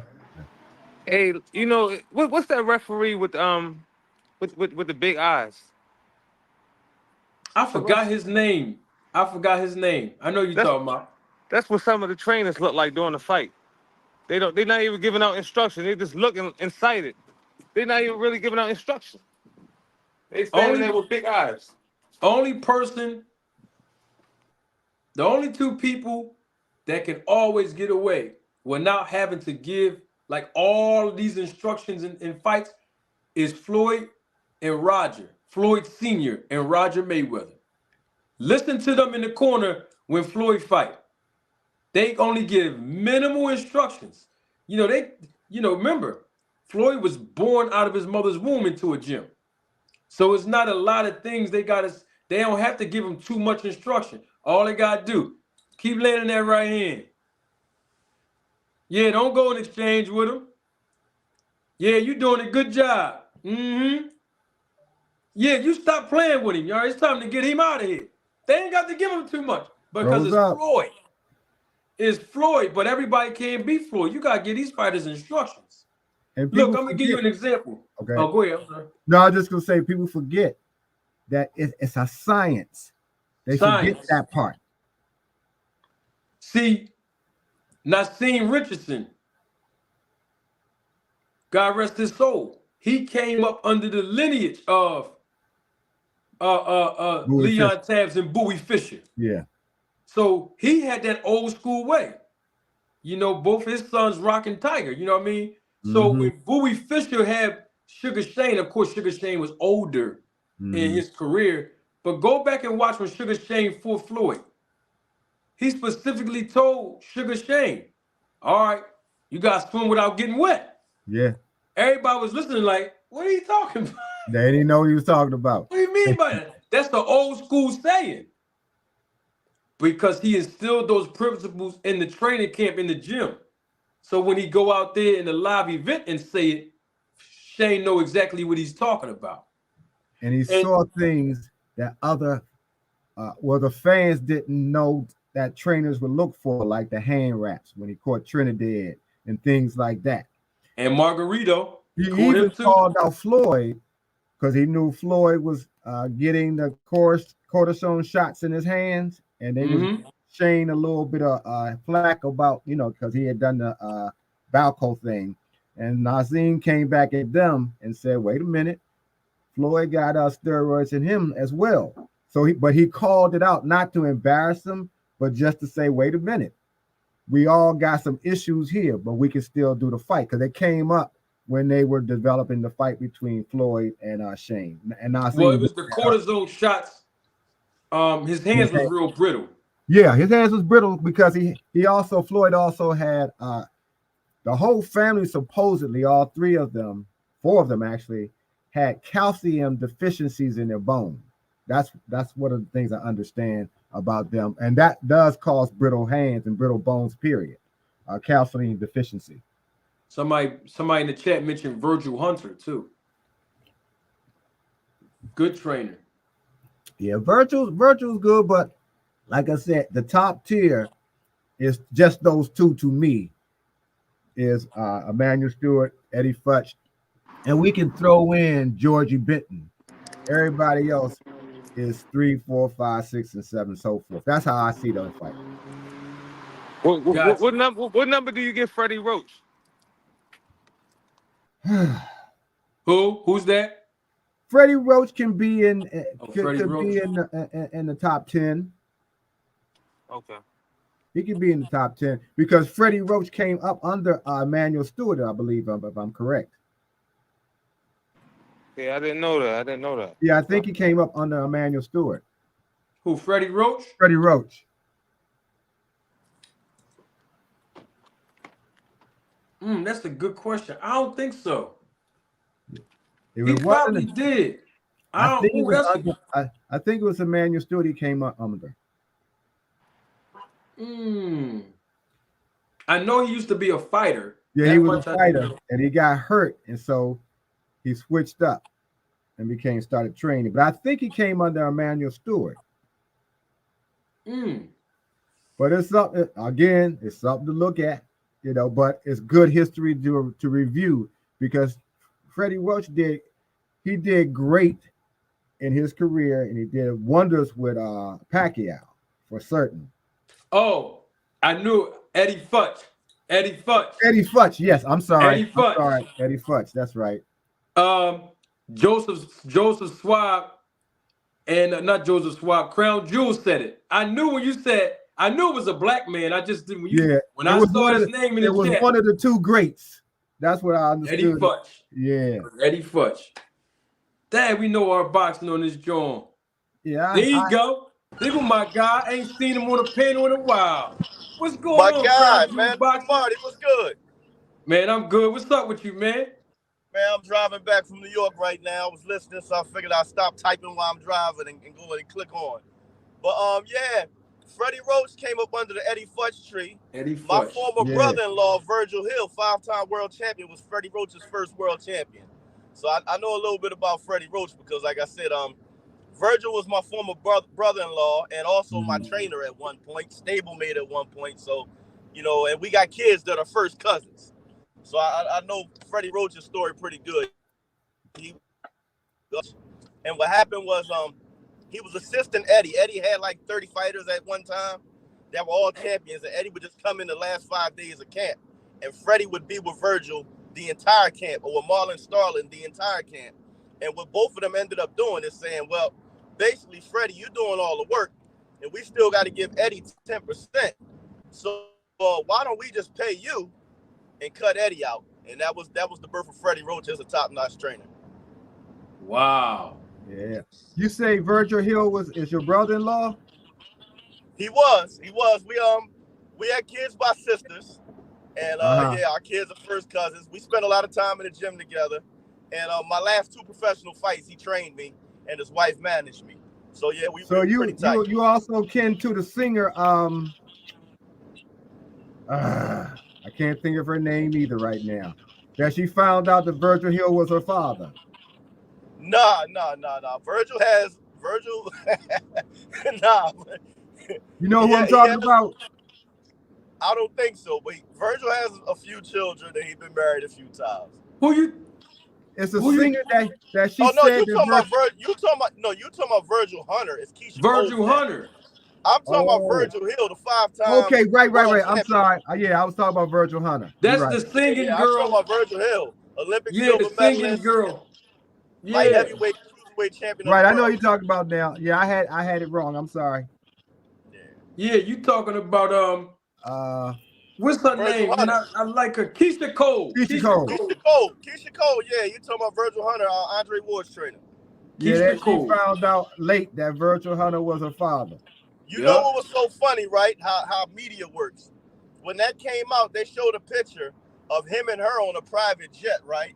And nobody knew who he was in the music business. So they said, oh, here he go. He ain't been in her life all this time. As soon as he meet her, he on a private jet. I said, little do they know, that might have been his private flight. You know what I mean? Not hers. Yeah. He's a made man in his own right. Yeah. And she went looking for him. Yeah, she did. But you know how people are, you know what I mean? You have a strange kid that came up in foster care.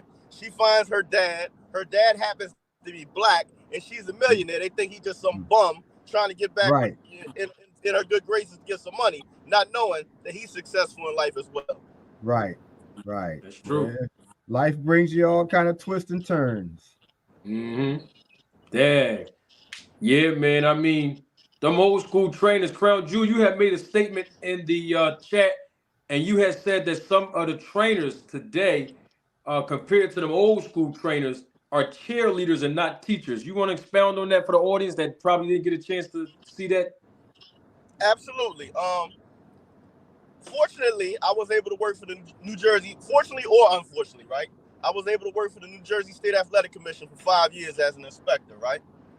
And because of that, it caused me to be in the corner with a bunch of different trainers and a bunch of different fighters. Because, you know, you work a show, and here in Jersey, I might be in 3 different corners at night with 3 different trainers.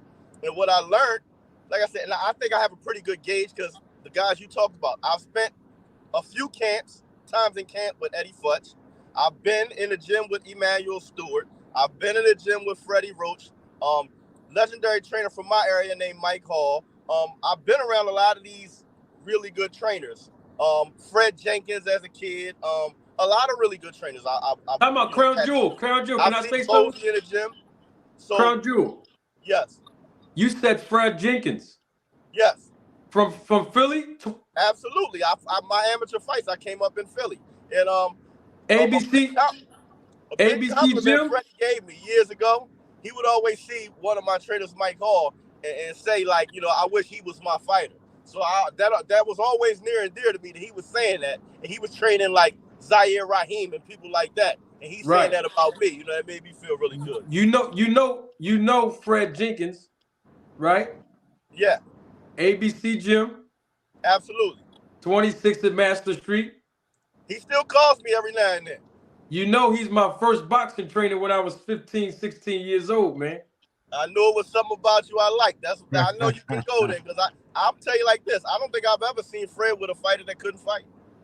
Hey, Mr. Fred wasn't no joke. And I'm talking about back then when he was big with the braids. Yeah, I remember. That's right. He's had that thick mustache the whole time. That's right. And he trained his son, Fred Jenkins Jr. now. He actually, at one time, we were talking business. He wanted me to promote his son. So, yeah, I know him pretty well. Yeah, you said you recently, he just called me like 2 weeks ago. I got to give him a call back. He calls me here and there to see if I got any fighters that needs a fight. He usually does. Yep, same here. That's my guy. Hey, I didn't know you know Mr. Fred. Absolutely. Well, back to my point, what I was going to get into through working for the commission, I got to see these trainers interact with their fighters up close and personal. And that's why I say cheerleaders, because in between rounds, I'm used to, my father was my original trainer. Then I had the legendary out of Lang City, Bill Johnson, whose son, Lavander Johnson, God rest his soul, was the IBF champion of the world. So I had some pretty good people around me. And Arnold Robbins, also Hall of Fame out of Lang City, also helped me out a lot. I'm used to coming back to the corner and a trainer, not a whole lot of craziness, but telling me what they see, maybe asking me what I see, and telling me how I can negate what's being done. But in the corner as an inspector, I'm listening for instruction, and all I'm hearing is, suck it up. Come on, work hard. I even heard one trainer say, oh man, you looking real sexy out there. And I don't know nothing about boxing that's sexy, and I think I'm as big of a boxing geek as there is. But I just learned right away, and I've had this conversation with Commissioner Hazard, also, who's somebody I know a long time. I would just say, like, Mr. Hazard, these dudes are putting these fighters in a position to get hurt because they have no clue what they're talking about. Yeah. Anybody in the crowd can tell somebody to suck it up, to work harder, finish strong, let your hands go. And you're not giving a fighter anything.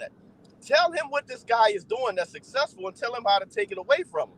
And if you're not doing that, you're not giving any instruction. I mean, I don't even hear guys telling guys work behind their jab, like simple stuff. Move your head, get your head off the line. They're not saying none of that. All they saying is, come on, man, work harder. Oh, come on, you got to want it. Oh, your daughter sees you. That's motivation, which has its place. But as a trainer, you should be a teacher. And if you can't give a fighter who's under the gun some simple, tangible instructions between rounds, you're no good to him. That's right. Totally agree.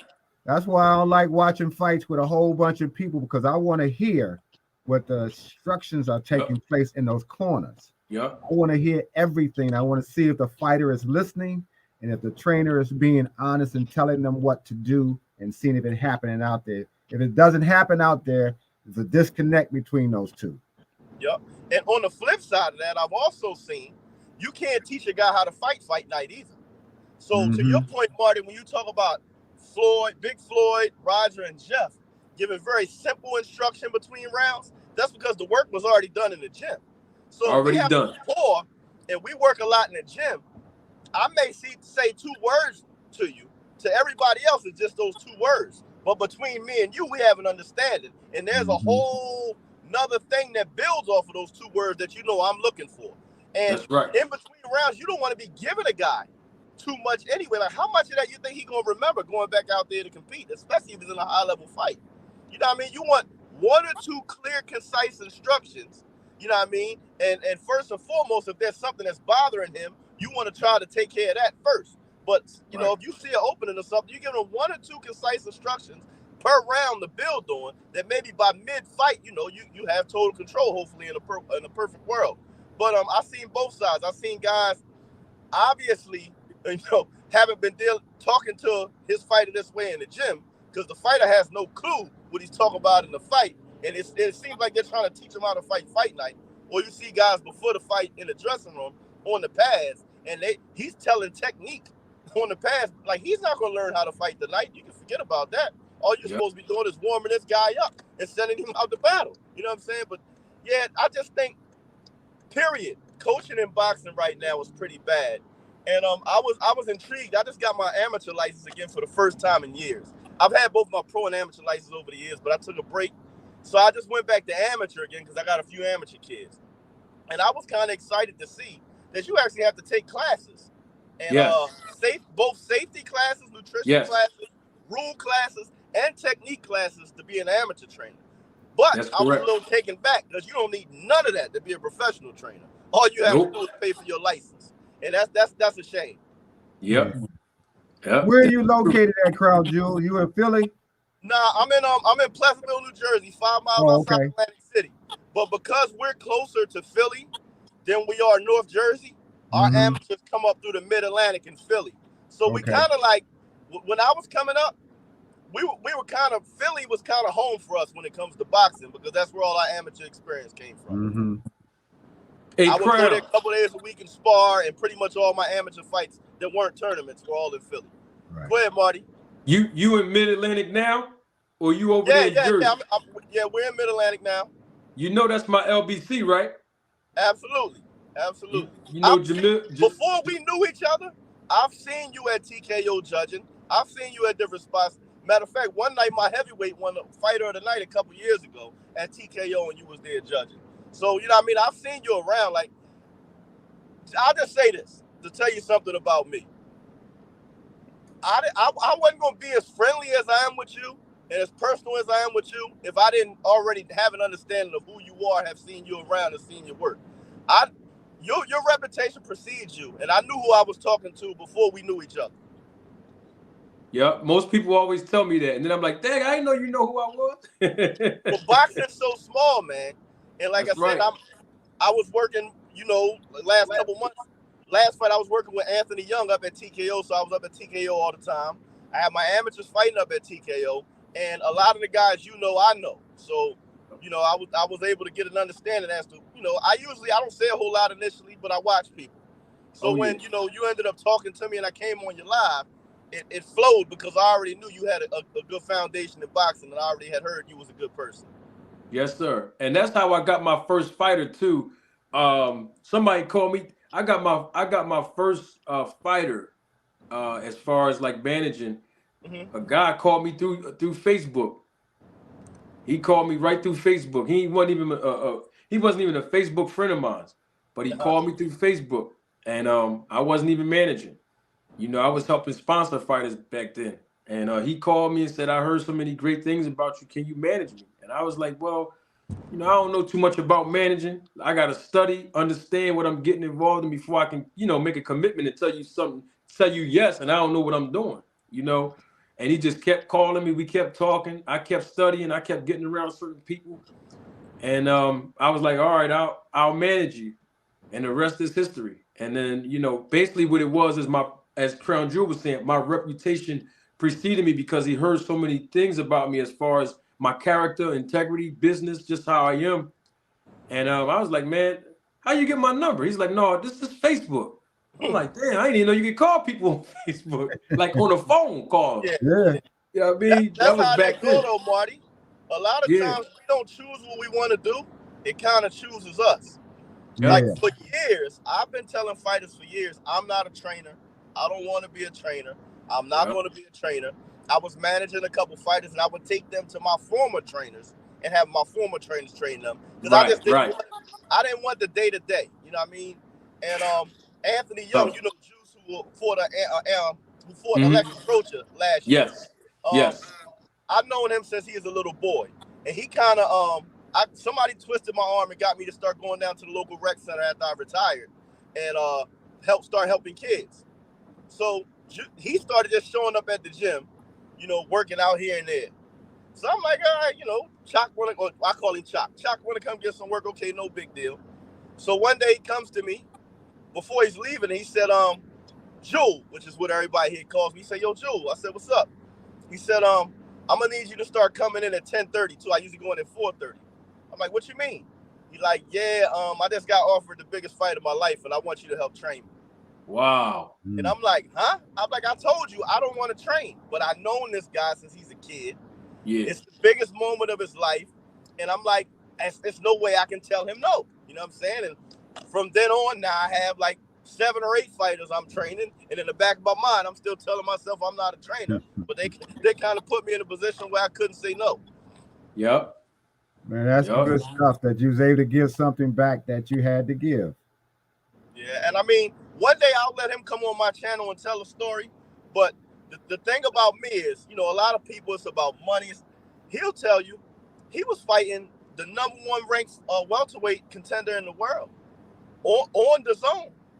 Mm-hmm. We never had a discussion. I went through a whole camp with him. Never had a discussion involving money the whole time. No piece of paper. You know when I found out what I was getting paid? 2 weeks after I got home, I'm in the ring holding pads for a little kid. He walks in the gym, climbs up in the ring, and puts a check in my pocket. I do it out of love, man. And I, like I said, I think that, it's part of the reason why he keeps me around. And that's the best way to do it, man. Out of love. Is Lucky still here? Yeah, Lucky I'm still here. I'm still here. Are you in DC? No. I'm in Baltimore. Okay, so at least you nearby. Okay. Yeah. You from DC, my guy? Greg? Yes. Yeah. Okay, well, many years ago, I used to travel with Atlantic City Power boxing team. And back in the day, in the mid to late 80s, we would have Atlantic City versus DC boxing matches. And I came down there one time and fought for Atlantic City against DC. In the summertime, it was an outdoor fight. I was a little kid. I was probably like 7, 8 years old, so I can't tell you a whole lot about it. I just know it was a Spanish section of DC. Because my legal name is Julio Sanchez, but I don't speak no Spanish. So you when I got out the ring, the whole crowd is speaking Spanish to me, and I don't have no clue what's going on. You was probably most likely up in Adams Morgan. Okay, but yeah, we used to take a team to DC once a year to fight against DC, and they would bring a team to Atlantic City once a year to fight against us. Yeah. See, I'm old. I'm much older. I was when I did box. It was the very early 70s. Oh, okay. Yeah, I wasn't born until 78. So I know. That's definitely before my time. I know. When you said you was 89 and 80, I said in the 80s. I said okay. Yeah. I was a baby then. Yeah, but you was up in Adams Morgan during that time because I'm aware of those tournaments that they had, and they also used to have some at the Armory. Oh, okay. Yeah. Yeah, but back, like I said, it was so crazy because you'd be hard pressed to find somebody speaking English out there. I'm like, yo, we are in DC, right? Where are these Ricans come from? I'm talking about and I'm half Puerto Rican, so I'm not saying it like that. Right. But I just didn't speak Spanish, and none of them were speaking English. So I would just, nod my head to everybody as I walked away. Yeah, that's how it's gotten diverse now, but that part was where everybody who was from any of the Latin American countries or from Mexico, anything like that, everybody tend to live right up there in Adams Morgan.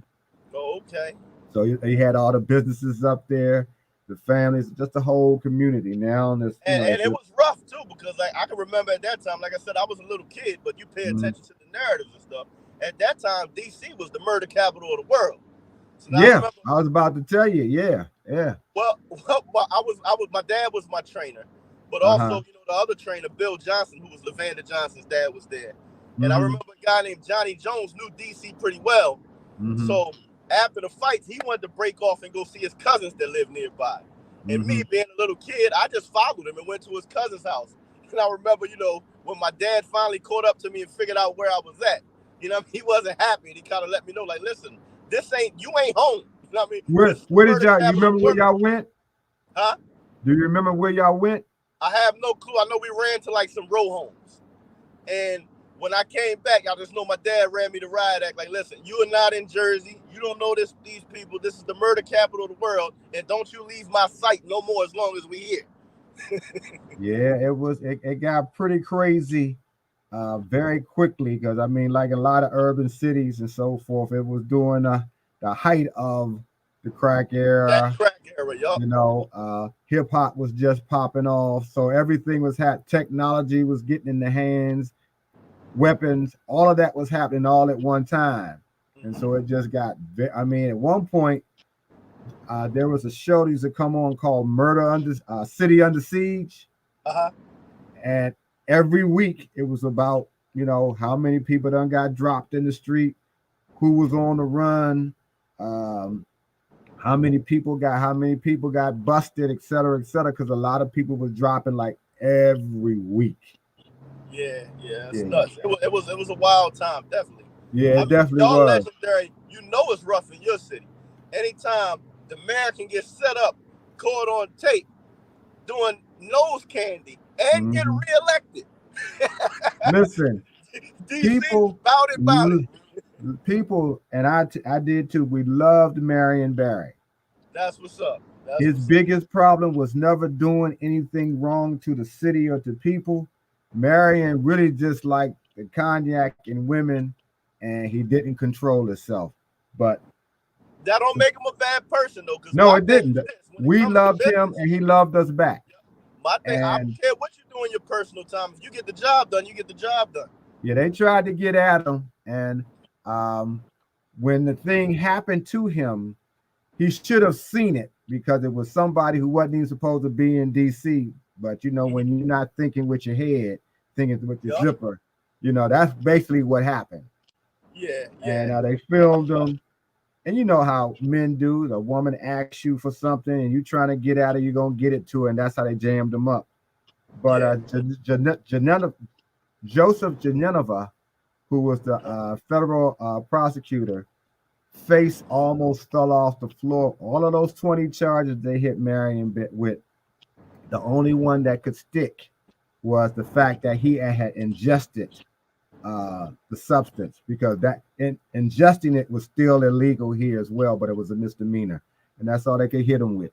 And he still did that. And like I said, he couldn't be mayor no more. Father was a city councilman here where I City live council, at. yeah. He ran for Yeah. city council. Yeah, Marion could, if he was alive, probably would still be mayor if Yeah. none of that didn't happen. Yeah, but I paid close attention because I grew up in politics. Here, this is how I got into boxing. First of all, I'm an elected official now. I'm ending my term Okay. now. I didn't seek re-election. Uh-huh. But my grandfather was a city councilman. He was also on the board of equal opportunity and civil rights when I was a little guy here. So how I got into, that's what made me interested in Marion Barry, because my grandfather had me in politics. But he also got me into boxing because when my dad was a former fighter, but my dad wouldn't train me initially because I was a crybaby. But my grandfather had a stable of pro fighters from Canada and Detroit. And when they came to Jersey, they would live with us. And one of them took me back to Canada with me and let me go to camp with him when I was like 7 years old. And when I came back from Canada with him, I knew how to fight. So it was kind of forced on my dad. But yeah, my grandfather kind of responsible for me being a fighter because he sent me to camp with his fighters in Canada. That's all right. It's good stuff, man. Yeah. You have sons? I have 2 sons, and I'm not gonna lie, I wouldn't let either one of them anywhere near a boxing ring. Well, I can understand some of that. I don't have any children. I have a lot of nieces and nephews. I had 2 nephews who, for a minute, I got them to start boxing. Their mothers didn't like the fact that they was boxing, but they, for a little while, it was good for them. But both of them were very handsome type of guys. And when I would go and see them, I could tell they hadn't been really doing their work because, well, they say, well, Unc, Shorty called me and I had, so, that kind of fell off the rings, because they could have done something, but you got to stay disciplined. And my bad, OG. I got cut off somehow. I'm on the road, no problem. Yeah, but yeah, I do. I don't know if you heard me. I do have 2 sons. Yeah, I did hear that part. Anywhere near a boxing ring, unfortunately. Yeah. And only Right, because some of the trials and you. tribulations I dealt with, I just didn't have it in me to see my kids get punched on, one, and number 2, to know that how evil boxing is. It's the least paid, least respected professional sport, and fighters are just mistreated to a point where I probably wouldn't be a free man if one of my sons endured some of the stuff I endured. I wanted them, my nephews, who are, like I said, I don't have any children, but I wanted my nephews, because I understood where they were living in different parts of DMV.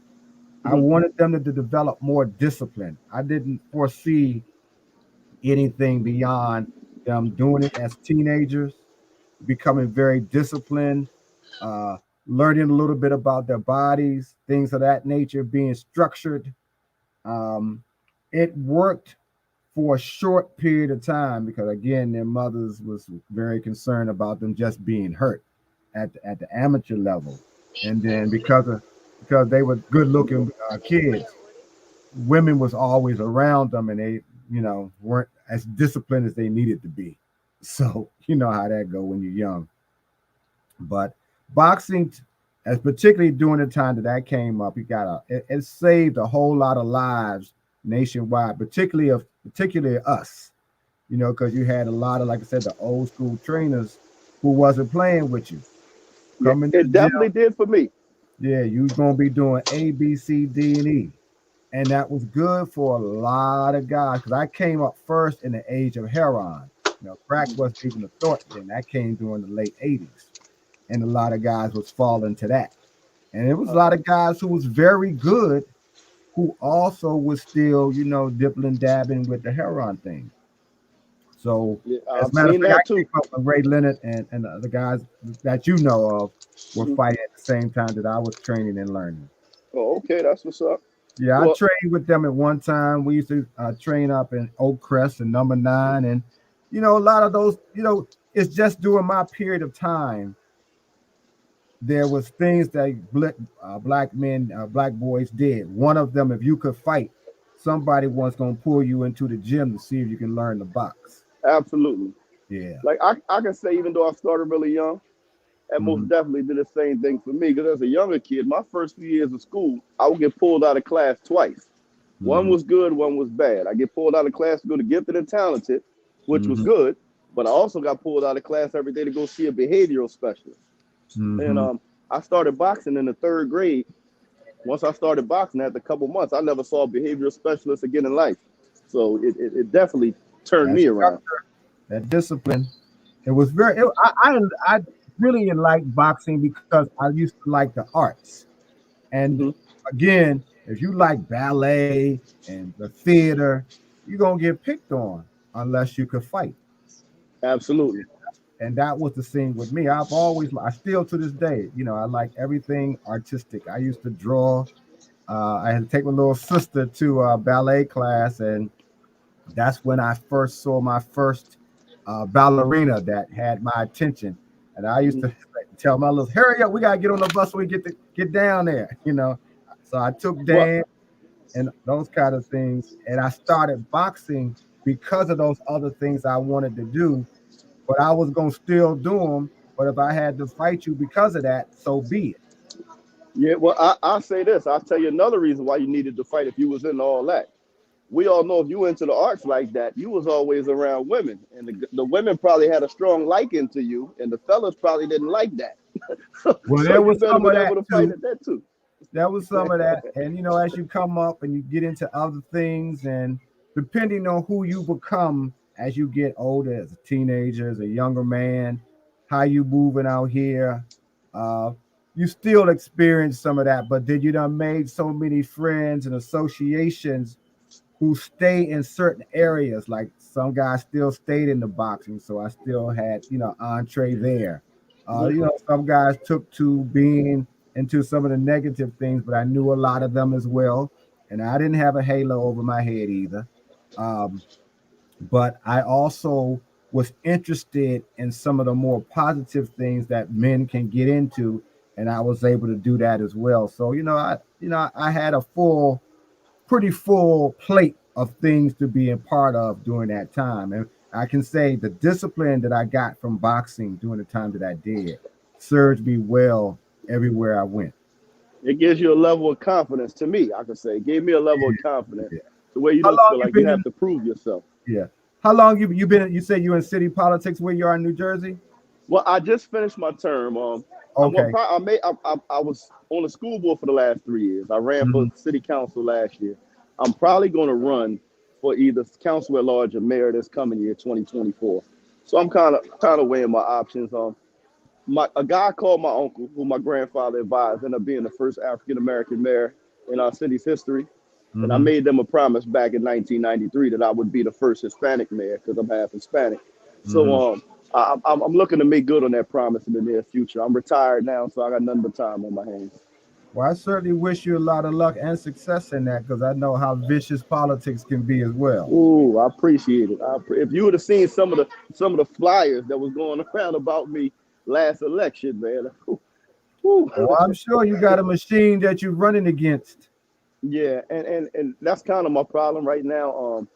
There's a political machine here that Mhm. a lot of them went to jail about 13 years ago. It was a statewide corruption sting, Uh-huh. and they kind of all out of jail, back in position. And I don't do the pay to play thing, so Right. I'm kind of in their way. So because of that, I deal with a lot of dirtiness. Yeah, well, definitely be very careful, be insulated, and you got to to keep your head on the swivel, even in politics. Absolutely, absolutely, and that's what I tell people all the time. I fought in some of the worst places you can fight in, especially some of those back alley gyms in Philly. I've Hmm. heard every disrespectful slight and slur you can hear. So I mean, in politics, ain't nobody gonna say nothing that's gonna knock me off my square. Not after going through that. Mm-hmm. Well, like I said, I wish you a whole lot of luck on that. And I appreciate that, my I'll brother. be looking. I'll check from if you do run. Would it be next year? Yeah, it will be this coming year. I'm running Okay. this year, just not sure which office I'm running for. Okay. Whether it's going to be a city council position or I'm gonna actually run for mayor. And that's only because the current mayor, I have a lot of respect for. Her son was a good friend of mine growing up. And I Mm-hmm. just told her, for personal reasons, I wouldn't run against her. But if she decides not to run, which is up in the air, then I'm going to run. Okay. Well, we're gonna, I'll touch base with Marty, or if I see you on this particular platform, I'll ask about it. I appreciate it. We'll stay in touch, definitely. You know what I mean? Definitely. Marty Just, can be the conduit. yep. Absolutely. And I'm going to do that right now by being a conduit to Crown Jewel Boxing. If y'all did not know, former professional fighter, he just gave you his life story in a sense. He gave you all a lot of wisdom and knowledge, and he always does that when he come here. Excuse me. Please, just on behalf of me, because we're about to get off of this, but on the behalf of me, if y'all can, please go subscribe to his channel, watch his content. I've already gave him my word nearly almost a year ago that I will help him build his channel. And this is what if this is what I have to do to give him shout outs, let him jump on the panel, let him get on the chat. Anything he wants to do, we family, man. Y'all go I support him like appreciate you, y'all, bro. like y'all support me. You know what I mean? And everybody can't come up here and for me to get, for me to give him this, like, go subscribe. I don't do that for everybody. But Yeah. for I him, definitely appreciate that. yo, anytime. But for Crown Jewel Boxing, my family, come Mm. on now. We got to support the brother. Um, before you go, how about we'll leave it on this note? I already got Lucky and Greg's prediction. How about we all end it the same way on at the same time? But Crown Jewel, quick question. Give us your prediction. You are a trainer now. Hmm. You are a former fighter. Deontay Wilder is fighting Parker. He's coming off of a long layoff and then a half a round in the first round of knocking out Hellenius. And he knocked him out Um, by mistake. He was running away when he threw that right hand. so he's coming up another layoff, and then of course Parker, he's rolling with Fury. He said Fury's giving him the game plan to beat Wilder, but Wilder got a 7-inch reach advantage. What's your prediction on who wins in that fight and how? And then of course Joshua and Wallin, give us your prediction, and we'll end it on your prediction of both fights. Wilder by knockout against Parker, and Joshua by decision against Wallin. And I'm gonna just say this: there are very smart people in the world of boxing that invest a whole lot of money because they stand to make a whole lot of money on the back end. And we all know the money fight on the back end is Wilder and Joshua, and they weren't gonna match these guys up with anybody that's gonna ruin that crescendo in the next fight. So, they brought some guys that may, be intriguing, may have decent names, but I'm sure they did their homework and know that both of those guys are going to win these fights on the same card, the separate bouts, and have the massive showdown next year. So I don't expect Wallin or Parker to ruin the party. I expect both of the favorites to win, and I expect to see a massive showdown next year between Wilder and Joshua, which I think Wilder beats Joshua too, not because he's a better fighter, but because he's incredibly strong and Joshua's chin is extremely frail. So as soon as he lands, I think the fight is over. Well, you heard it live in living color. That was my guy, Crown Jewel Boxing. We had Lucky McKinnell's here. Detailed Boxing was up here earlier, banned up. Even my guy, Gregory Quarterbaum, was here. The guy, Benzo, was up here. We had a good, smooth panel. Please come back tomorrow, live in living color, 4 o'clock p.m. Eastern Time. We closing the week out right here. One more again. Greg, I'm gonna let you do 30 seconds of your time. Lucky, give us 30 seconds, and after that, Mr. Greg gonna take us out of here. So Lucky, give us 30 seconds. What you got, man? What's your last words for us? Uh, I don't know. I know what I do have. That's what I do have. I made Just sure I stopped past Boost Mobile while we was on the panel, and I was going looking at the rates and the plans. It's no overcoming a bad service, so I just wanted to let Band Up know that.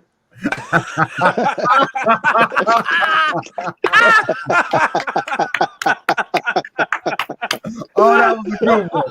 That was a good one. We should have let him close with that, Marty. All right, you know what? We closing on that, man. Yes. Y'all Terrence Crawford fans, besides Mr. Greg, y'all got to stop with the Boost Mobile. My man Lucky went to go to the store. He got the plan. No more issues with the phone. Get rid of the Boost Mobile. Listen, we'll see y'all tomorrow, 4 o'clock. Right. We're going to talk about some more boxing. Salute to everybody. Thank y'all so much for your contribution. And before I go, I got to shout out my guy, Lifeline Music. Thank you for your contribution and your support in the Cash App. You know you got that wrench coming your way, bro.